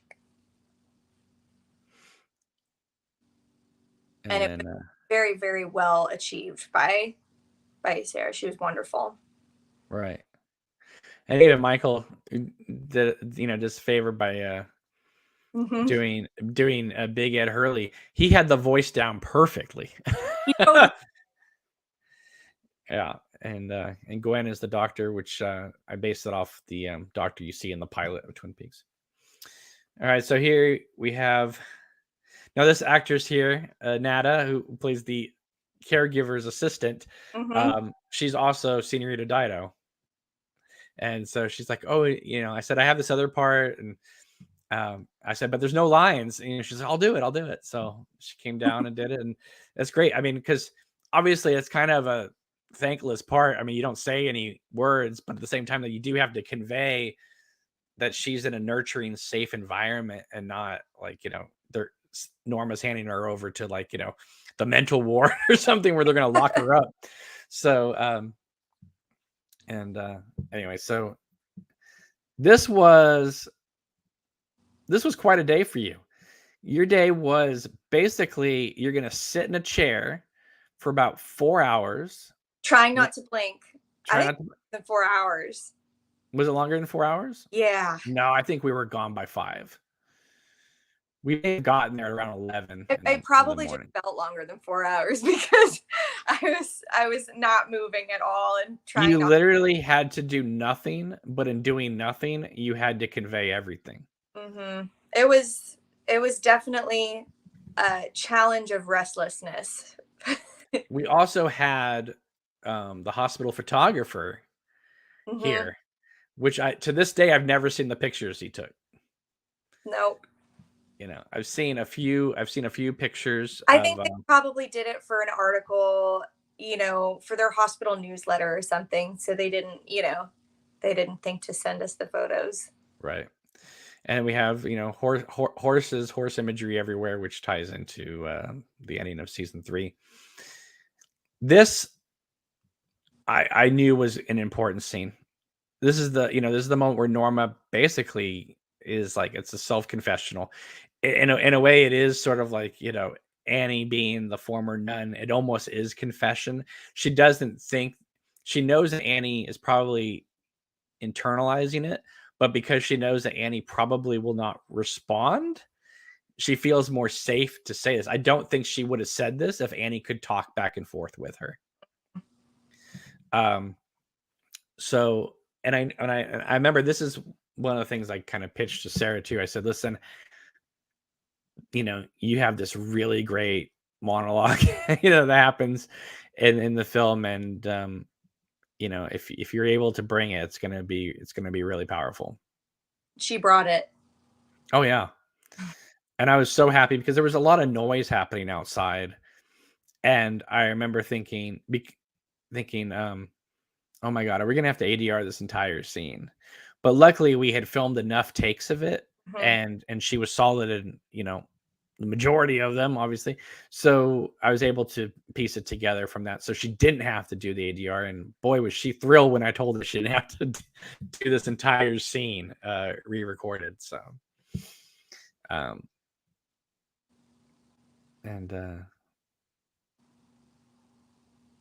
so from your point of view, playing Annie in this scene, are you hearing her?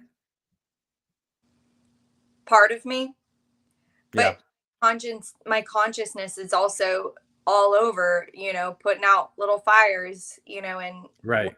for the White Lodge.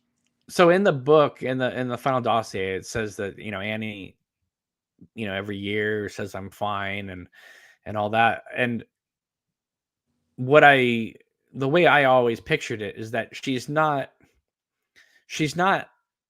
stuck here. Because what she says to Cooper later is like, I was all over the place, like you said, putting out little fires.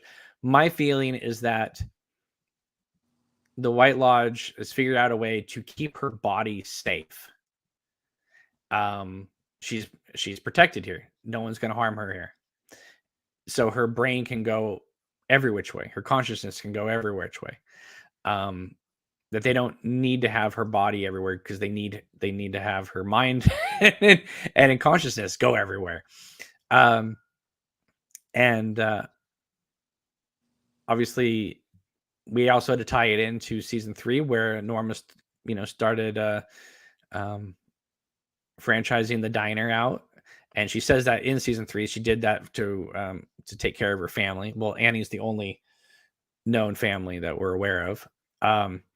So the idea was that she franchised the restaurant, or the diner, so that she could have Annie stay in a nice place.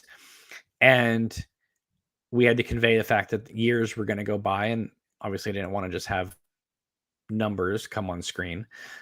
So we decided to do it in terms of clothes and shirts and things like that. Like, obviously Norma's probably taking clothes donations or buying stuff or whatever. And also the fact that even though the Annie is not responsive, you would think that as a family member, you'd want to feel like, your family member, sister, or whatever, would be up to date with what is going on in the world, even though she's not there. You'd want to feel like, are you watching Friends? Or that type of thing, just to kind of feel like for your own guilt, I guess, or whatever, to make you feel like you're bringing them along with you and you're not leaving them behind in 1989.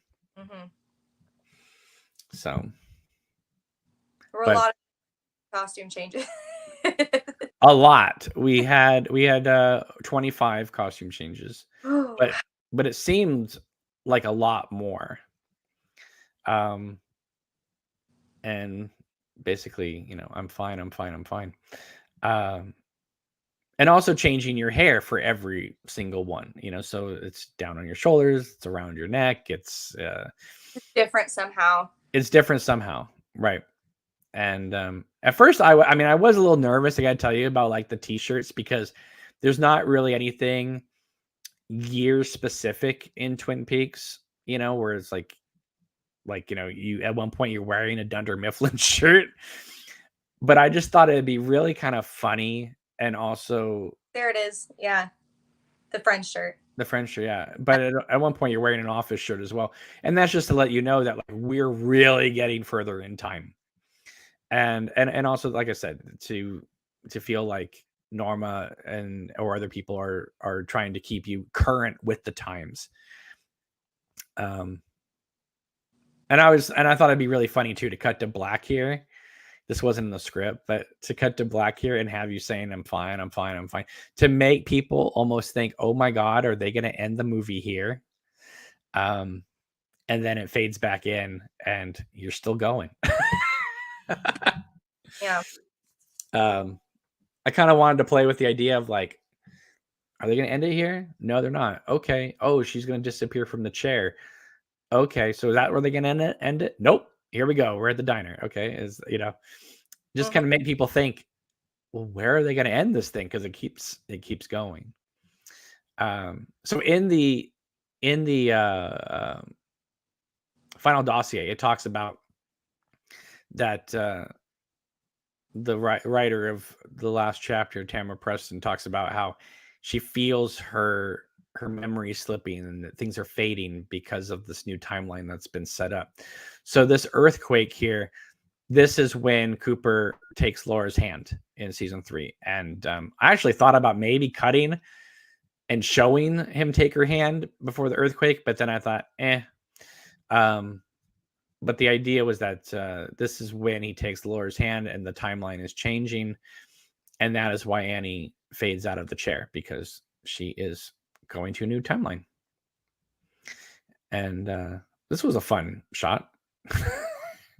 All right, Maddie, just sit here. Don't move. Don't move.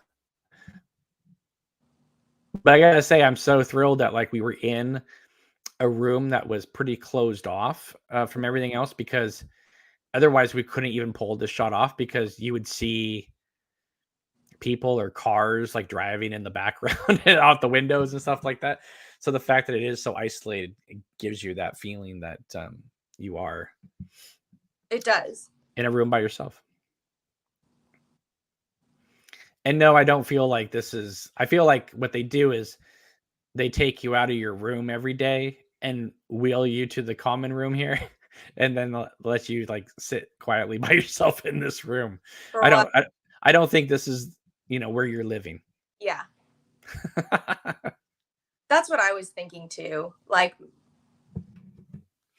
right. Like, well, there's no bed in this room, so no, it's just like a place for me to sit quietly, safely. I remember originally, what I was thinking of is that it would be like an apartment that they would have for when they sometimes put like when special needs adults like have their own like apartment areas, you know what I mean? And I thought maybe that they would have something like that like on the premises. But then when this room was shown to us, I was like, this is perfect. It's perfect. Yeah. Especially with the slow fade here. Some people have equated this scene to the sweeping scene in season 3. That it's like this long scene. It's very Twin Peaks in spirit, but at the same time, though, it is. Obviously, there is a purpose to this moment. Yes, it has very great meaning, and it furthers the plot as well.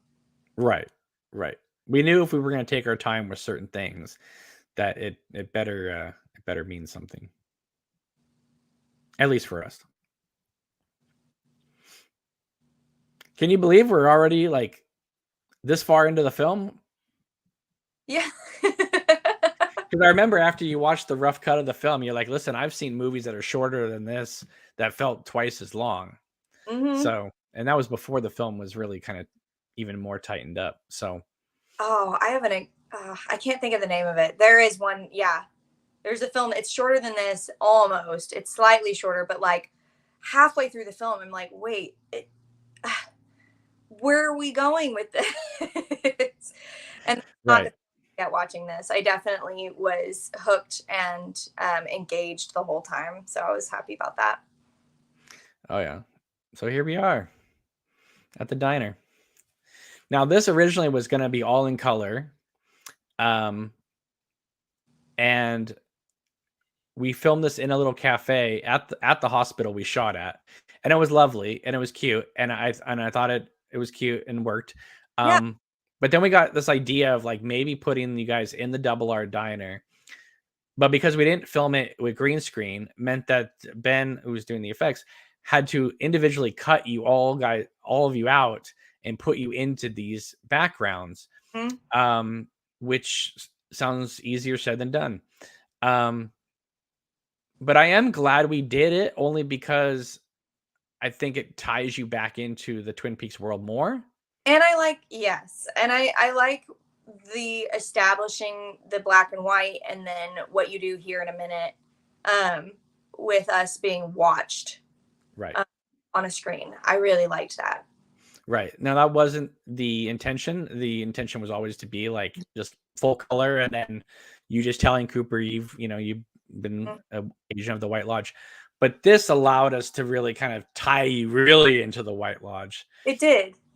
And that was cool. And I love this wide shot of like Shelley walking away and you Major Briggs. Like, I mean, the fact that you guys are in the Double R diner is everything. So, and reading the Tibet book. Oh boy, that's funny. And then there's the Miss Twin Peaks contest picture in the background. Mm-hmm. You're like, yeah, I've done that. I've been there. Next. Exactly. Now this wasn't in the script at all, but obviously if we had like a tremendous amount of money, one thing I would have probably loved to have shot is you and Dean or whatever, like at the Miss Twin Peaks contest and seeing Lana win it as opposed to you winning it. You're like, yeah, whatever. I know if I'd entered, I would have won it. You know what I mean? Like well, that would have been. Nope. Anyway, because of what happened, she's probably like, yeah, I'm not entering any beauty pageant contest ever again. Right. Now you guys are just on fire in the scene because for so long you're playing post Black Lodge Annie Blackburn. And Cooper is naive, Cooper, before he's like Cooper, right? Before he has all these mannerisms. And here you are playing post Black Lodge Annie Blackburn, pretending to be pre-Lodge Annie Blackburn. And then Cooper, obviously being Cooper. But you guys deliver your lines exactly like Kyle MacLachlan and Heather Graham. This is the one time I feel like, mimicry was the most important thing. I mean, obviously you're playing the roles, you're still doing the lines, but it was about getting the right tone, that right feeling. Like you're back in season 2 of Twin Peaks. I still have that. Diner uniform. I kept it. Oh yeah. And I love this moment where like you're just like, Windham Earl, he's right over there. Mm-hmm. Yep. Go get him. Yes. I thought that's funny with Paul lifting his head like, what on earth? And some people have kind of said like, oh, I thought Windham Earl was going to have like this big epic climatic Hannibal Lecter scene with Cooper, and it's like the whole joke of it is that Windham Earl is being built up as being this this, obviously he is dangerous, he's an evil person, he's highly lethal, but like a lot of people like that, if they're caught off guard, they're not prepared. I mean, I like that because he doesn't have all the power. He's just a dangerous person that can be dealt with if you do it right, and I like that it takes his power away too. Right. Situation as an evil character, not as, you know. Right, because obviously if they got into some big showdown with him, it's more fun to be like, just get him, just pick him up. He's right there. It's not, yeah, and that's what it's not necessarily. I mean, from at least from what I've gathered from reading your script and being a part of it, is that it wasn't about that. You know, what it was leading up to was something different and Well, something albeit unexpected too, which is, you know, if you have the knowledge of everything that's happened, then you can change the timeline. And if you can change the timeline, it's like, it's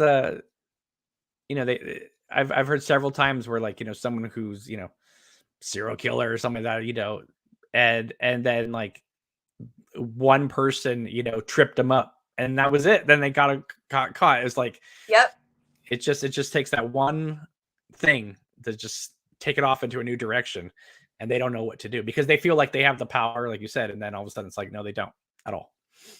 yeah. I do want to do a quick shout out. My sister made Mhm. the little hats, the little double R diner uniform hats, and she did a great job. So, She did a fantastic job, absolutely. And but anyways, yeah, yeah, Wyndham may be good at chess, but he is not all knowing. no, he's not Annie, who literally is the board and the pieces now. So, and I loved this shot with the ducks. I really, really did. well, it is very Twin Peaks, It and was. and at It, the same time, though, like my friend Jeremiah says, because you guys are talking about, I didn't even think about this. I just thought it was a pretty shot that I did. Um, but because Annie is talking to Cooper about different timelines and the fact that there's all these ripples in the water, he felt like that was a just great tie-in. And again, it's one of those things where it's like I didn't plan for it, but subconsciously I must have because it fits so well. yeah, exactly. All right, here is pandemic situation, number 26,000 here. We had another location that was a gazebo on a lake, and it was beautiful and it was awesome. And it would allowed us to do these amazing like 360 shots. And like when you leave Cooper, it would have been able to stay on your face while you walk away. And then we would have seen Cooper at the gazebo getting further and further behind you. It would have been epic and great. We couldn't do that for obvious reasons. So we used a local gazebo we have in this area. And so instead of 360 shots and head to toe and you guys by the lake and all that kind of stuff, it became close-ups of you guys sitting on the gazebo. But I gotta tell you, even though we had to make that concession, your guys' performance here is so great in this scene that I don't even miss those other of what we could have done because it's so powerful, don't you think? I love watching this scene. Yeah, I think this ended up going really, really well. Right. And we were flying by the seat of our pants at this Yeah. moment because it was like, we need to get this scene. It, We even talked about like, should we have Annie and Cooper, walking through the woods having this scene or whatever like that. And I was like, it really needs to be at the gazebo because another thing we thought about is like, oh, do we put them on the canoe boats? But we're like, we can't do that. That'll be insane. So that would like be filmed. what? That would be really hard to film too with just the equipment that we had, you know, us being on the boats. Yeah, you be on the canoes and stuff like that, which I mean we could have done, but that just would have been like absolutely insane. So I said, we need to just do this on the gazebo, and it works. It's I mean it's like yes, it's two close-ups. But because people are so interested in what you are saying to him, and because your performances are so good, I don't think anybody, I mean, only people who it's like people who do plays, right? Where they go, "Oh, that didn't work out or that didn't happen." And people go, well, I didn't even notice because the people in the audience don't know what you had planned, Right. you Well, know. like I think that when I say, like shooting it on the boats wouldn't have worked, I think it's because doing it this way, doing it more calm, more stationary, more close up, it allowed you to choose the best of the performances and it didn't get too complicated with continuity, with changing, locations and all that stuff. And it allowed us to really just focus on what was being said. I think that contributed to it. Right. I'm not going to lie and say that I wish I could jump into an alternate universe and see what the other scene would have been like if we could have filmed that other scene just to see it. Well, it would have been the same. I mean, I think it would have been great. I mean, like, we still would have been able to get those performances because it still would have been stationary. You know what I mean? We still would. Right, but there would have been a little bit more of you guys walking by the lake and then walking onto the gazebo, as opposed to just starting it with you guys already sitting down at the gazebo. Right. Just would have been a little more scenic. So this is a scene that is in the you can't really see it, but your dress has swans on it, which is a shout out to when you were on the boat with Cooper and the swans go past your boat. And I've seen pictures of this kid since, and he's grown a lot because it's been a few years since we've shot this. I'm like, oh my God, is that him? My goodness.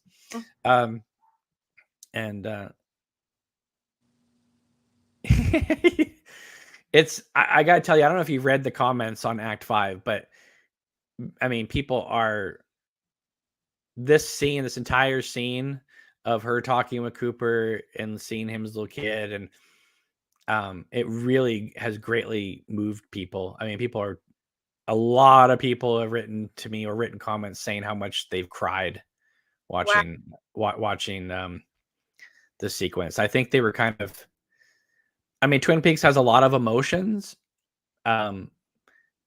Crying isn't usually one of them. I mean, usually people have, characters are crying in the show, but the show Twin Peaks as a whole doesn't usually make you cry.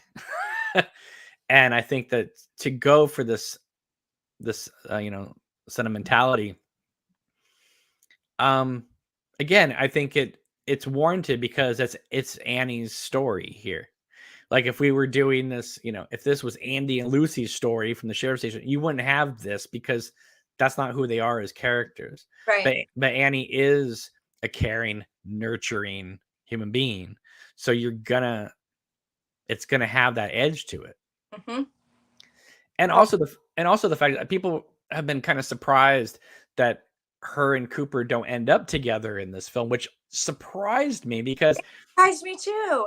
Because I was thinking, I wasn't sure what film they had been watching because, I mean, obviously she knows that the good Cooper's in the lodge and all that, but at the same time, it's like, if she's watching him since he's a little kid, you're not going to have romantic feelings. That was my thought. My thought was like, no, she's been kind of like looking out for him, kind of like a little guardian angel since he was a little kid.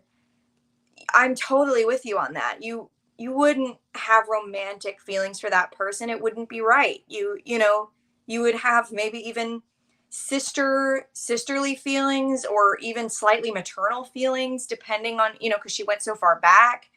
I don't think. And same with Laura as well. Yes, I just couldn't see how that would develop into a romantic relationship. And also, because even though it wasn't Cooper, it was the doppelganger, right? She does say to Major Briggs, I don't care who it was, if there's even a part of him that wants to do that. Don't want to do that, right? So even though she knows that wasn't the real Cooper, the fact that it was a part of him, right? She's already said no to that, going back to that relationship. She would not look past that, even knowing that he's still good. She still had that experience, right, with who she thought was him at the time. That's not just going to go away because she knows, yeah, no, I'm right there with you. So, yeah, anyway, so I saw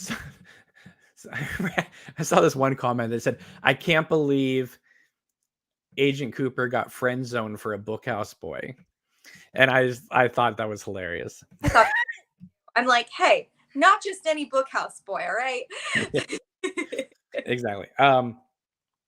Anyway, and So I just want to give just a heads up to both you, Nico, in the scene, because this was another complete ADR sequence. It was A lot of cars, a lot of wind, a lot of seagulls. noise, seagulls everywhere. So you guys had to re-record every single line of dialogue in this scene, but you guys do it so great that, you know, there's nothing in it that calls attention to it. Yeah, no, I mean, all the actors, but you know, man, he just did a great job with it. Charlotte did a great job. You know, we had such a good core group of really committed, talented actors that, you know, really brought this whole thing together. So I have to say, you know, I was very, very impressed and very grateful that we had the people on the project that we did. And obviously Sarah and Paul, everybody involved, Yeah, Phyllis, everybody involved. I don't want to leave anybody out. absolutely. It was Mindy, everybody is great.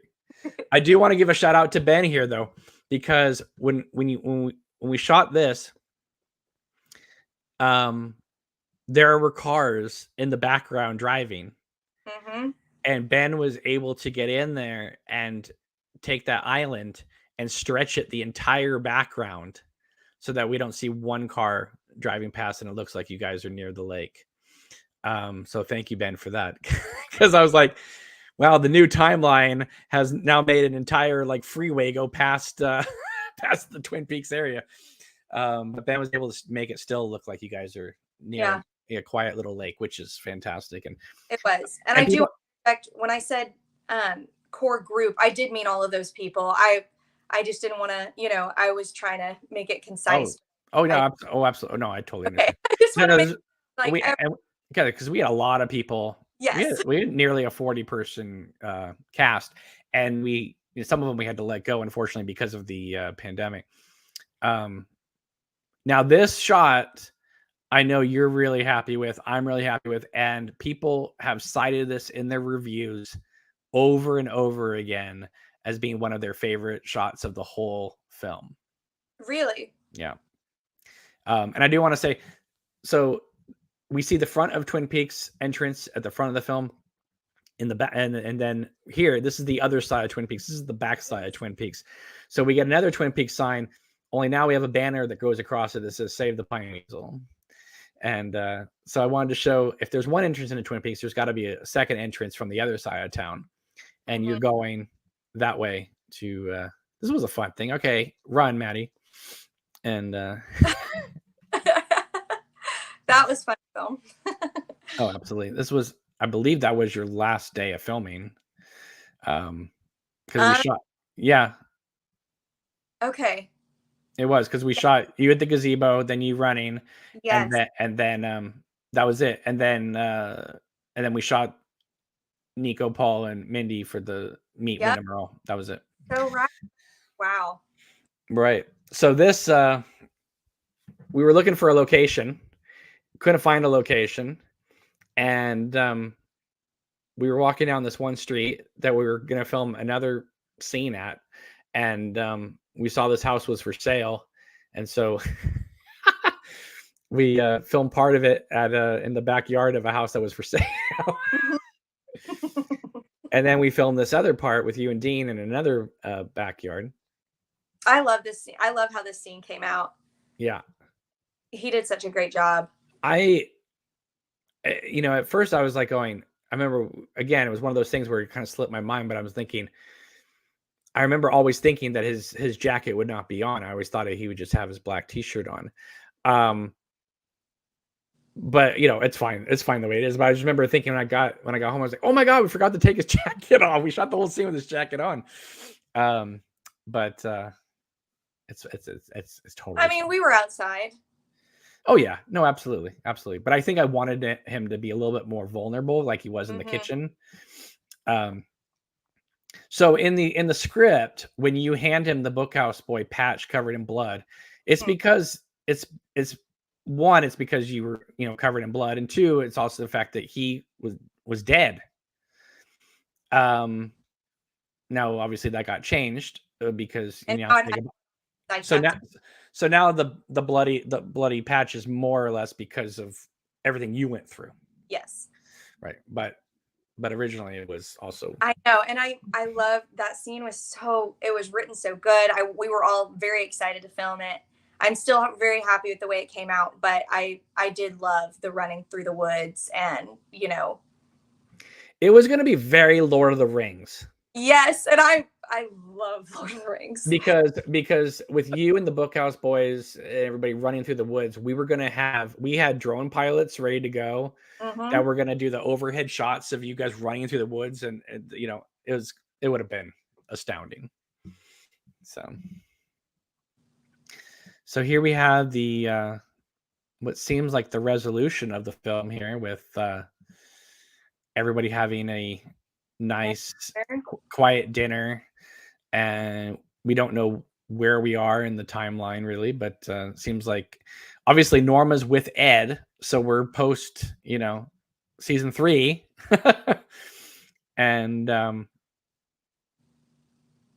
yeah, so we're just kind of seeing that everybody just kind of have this quiet little moment, and people were, I think at this point they're trying to think, where is this going? Right. like okay, she kisses Dean, okay, great, is that the end of the movie? No, okay. And I mean, the idea is that it's almost like you're Peter Parker or something like that. You're like, you sense that there's something off. And so you leave Mary Jane Watson, Dean, at the table, and off you go. And I love this moment here, with you just kind of quietly just walking out into the darkness. And anyway, we rigged up the whole house so that all the lights would go out. But what we didn't count on was that the neighbor's lights to the right of you, or to the left of you, was there. So we took those out too in the editing, in the effects. Ben had all the lights go out. Because the idea was that in the show, Laura screams or Carrie screams and the lights go out. And then we thought, I think it'd be really cool, like just script wise, if basically the whole town was out. Yeah. Not just the one house. And that,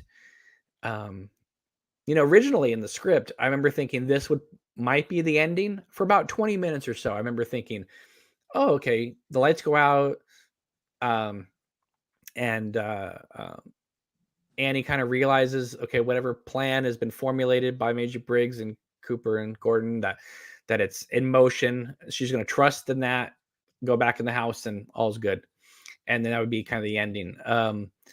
But then I thought, you know what? She's been hanging out with Laura as a kid, Cooper as a kid. This is our one time to get all three of them together in the same shot. And I thought it needed to end with them together outside Laura's house. I'm glad. But I didn't want to just teleport her there, even though she probably could have done that. I thought it'd be really great if she just took a walk to Laura's house, because she wanted to assess the situation. She wanted to see the streets. She wanted to see, she's like, again, she's taking it all in. She's, and that would allow us to kind of see Twin Peaks one more time at night. Because one of the things about Twin Peaks, it's not just a show that people like in terms of story or characters, but mood and tone. Mm-hmm. And so the idea of like, let's take a moment and have her walk through town. Let's get that mood. Let's get that tone. And then when she arrives and meets, Cooper and Laura at the end, and there's a payoff to it. She's walking somewhere. She's got to be going somewhere. She's not just walking to walk, right? I'm so glad the sequence came out the way it did. It's a little darker here just because we're streaming it through, but yeah. If you watch it on YouTube, you can see it better. And you walk by Donna's house, and just the kind of nonchalantness you have about everything. It's like you're there. You're just totally there in the moment. You're just taking it all. Part of the reason is like nothing surprises her at this point. It's all just observation. And so I think that's why she's a little bit more like calm, I guess, about, like looking at everything, is because she's just following where the wind takes her, and Right. She's not freaked out. You don't get a sense of like she's scared. mm-mm.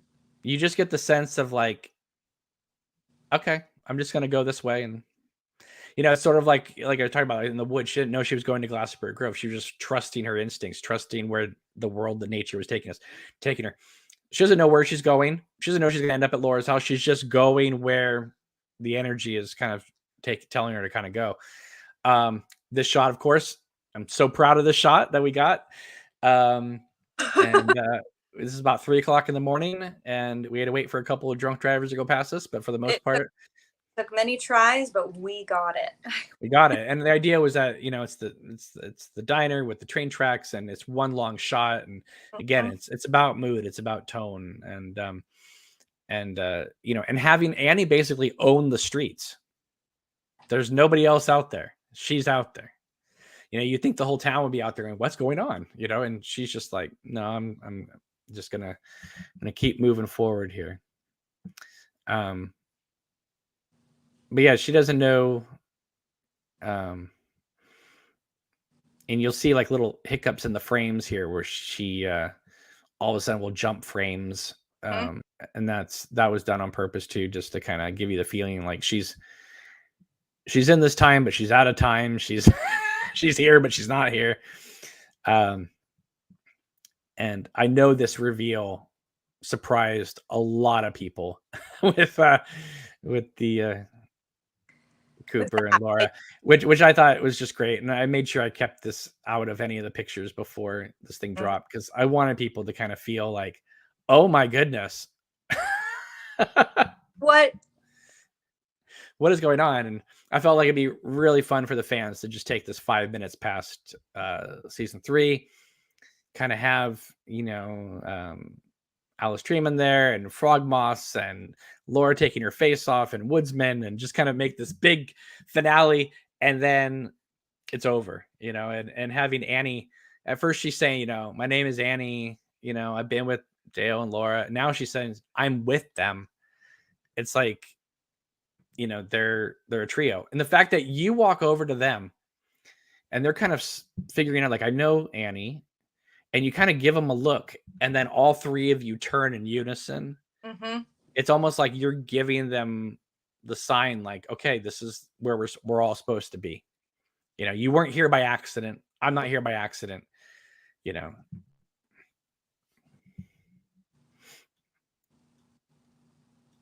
So I got so happy when Ben sent me this effect of her taking her face off. I was like, yes, it worked.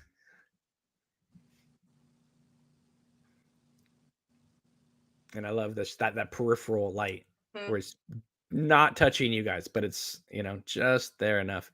She's kind of forming a barrier around you guys.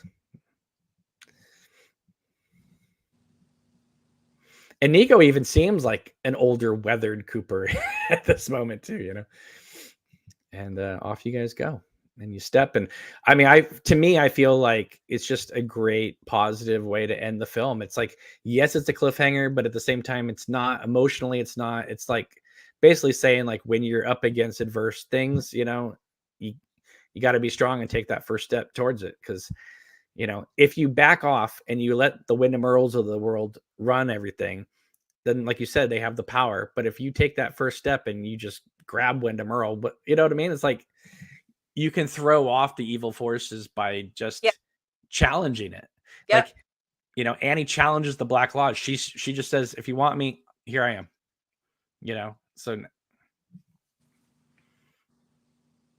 So anyway, there it is. All right. So okay. Obviously, now looking at the film as a whole, what do you think as a whole of the film now? Oh, wow. Okay. That's a big question. As a whole, it's so big. It's so big. You go through so many phases while watching it. So many ups and downs, so many, like, it's almost like you get emotionally connected to different parts at different times, and like it's a whole journey. I love the way it came together. I love the way it all plays. I like the way it all ties together. I like the music. I think we and you originally, obviously, I mean, it's your whole project. You embarked on a very, very ambitious project, and I feel very proud of it in the end. I feel happy with it. I feel proud because we did it the right way, and the whole thing was a labor of love. The whole thing had positive energy, good energy. Everyone was welcoming, everyone was kind. And I think that's a really big basis of creating something amazing is good intentions and um, just being willing to put in the effort. And I think we showed up for it, and I think that it shows in the film. I do. I mean, reading everybody's comments, I think it translates what we wanted it to be. I think that people, they sense how much attention went into this. They sense how much love went into this. I mean, a lot of people put, passion and love into a project. It doesn't always translate, but for whatever reason, the right people all came together. And how I always wanted this film to be, pandemic aside, it it you feel everything we wanted this film to be. It comes through. Mhm. Everything that we talked about on those long car rides after every night shooting, of like, oh, we really want this feeling, we really want this, this tone, this mood.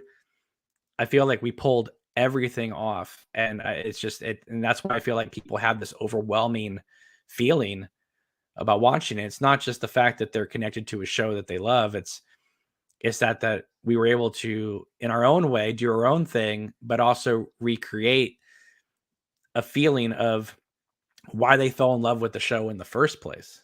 Right. And I've had so many people say to me, they, even though it's not official, a lot of people say, I do feel like this is canon, that, that after I watch the series or the movie, I will watch this with it. And that was always our greatest hope for it, is that people would consider this film part of the discussion. Yeah, that they would open themselves up to it and that they would welcome it. And they did. And I'm so grateful, and I mean, I'm so grateful to have been a part of it. Um I definitely can now always look back and like be like kind of proud that I helped, you know. Well, you did more than just help. I mean, you know, I mean, without you, we have no Annie. Without you, we don't have, so many aspects. I mean, I haven't done sewing since seventh grade home ec class. So I wouldn't even know where to begin with Major Briggs and stuff. I mean, every time something fell off or someone needed something tucked in or whatever, I mean, you just knew exactly what to do. You did, your own blood makeup. And I mean, just, I would have just been like, okay, put the blood a little bit like this. Good. All right. But you were like, no, it's got to be a certain way. We got to do this real. People have complimented on your blood work, just saying that that's the most realistic I've ever seen it. Thank And you. no, it is. It looks great because the fact that Annie is covered in blood for a good portion of this movie, it better look real, Right, and right, it right, and I knew that going in. I was like, okay, if this looks fake, then we can't sell it. I'm like, I got, you know what I mean? So, and you had to keep it fresh because multiple takes and multiple scenes. So it was like, okay, we have to have it this far down here, and then at a certain point, that's my because part. because it's further in the story, it's got to be further down. And and it's I mean, I can't believe that, I mean, with the exception of the actors who were there that day, that not only performed well but also helped out where they could if we needed Absolutely. help with something. The fact that, and obviously Jesse doing Charlotte's makeup and hair, which is fantastic and incredible. And, when she said to me, I have my own, personal hair and makeup person, I was like, okay, great. He was fantastic. But the fact is that, like, day in and day out, that it was, for the most part, you and me, two people that pulled this whole thing off. I'm shocked because like we went to, you know, a local film class and we said, hey, we're looking for a bunch of people to help out. You don't have to be here every day, but we were thinking we could get a team of like 4 to 6 people to Yeah, kind of come. a team it. Not like, and even ones that said they were interested and like they were willing to do it because they were even going to get class credit, just didn't show up on the day of filming and stuff. Like there was no follow through, like there was no commitment in any of it. So that was a little bit of a letdown, but we pushed through and we did what we had to do and we made it work. And I'm so glad that we did. Yeah, and I feel like I think we signed up to do certain things for the film, but now it's like our resume is like tenfold after everything we ended up having to do with the film. Yeah. You know, so yeah, I mean, you know, I just could not be more happy with the film, and I want to thank everybody here. All these names, without you guys, there is no film. Maddie and I, you know, obviously put our heads together and made this thing come alive, but without you guys, there is no there is no film at all. It would have been me not finishing the script, Maddie here in town.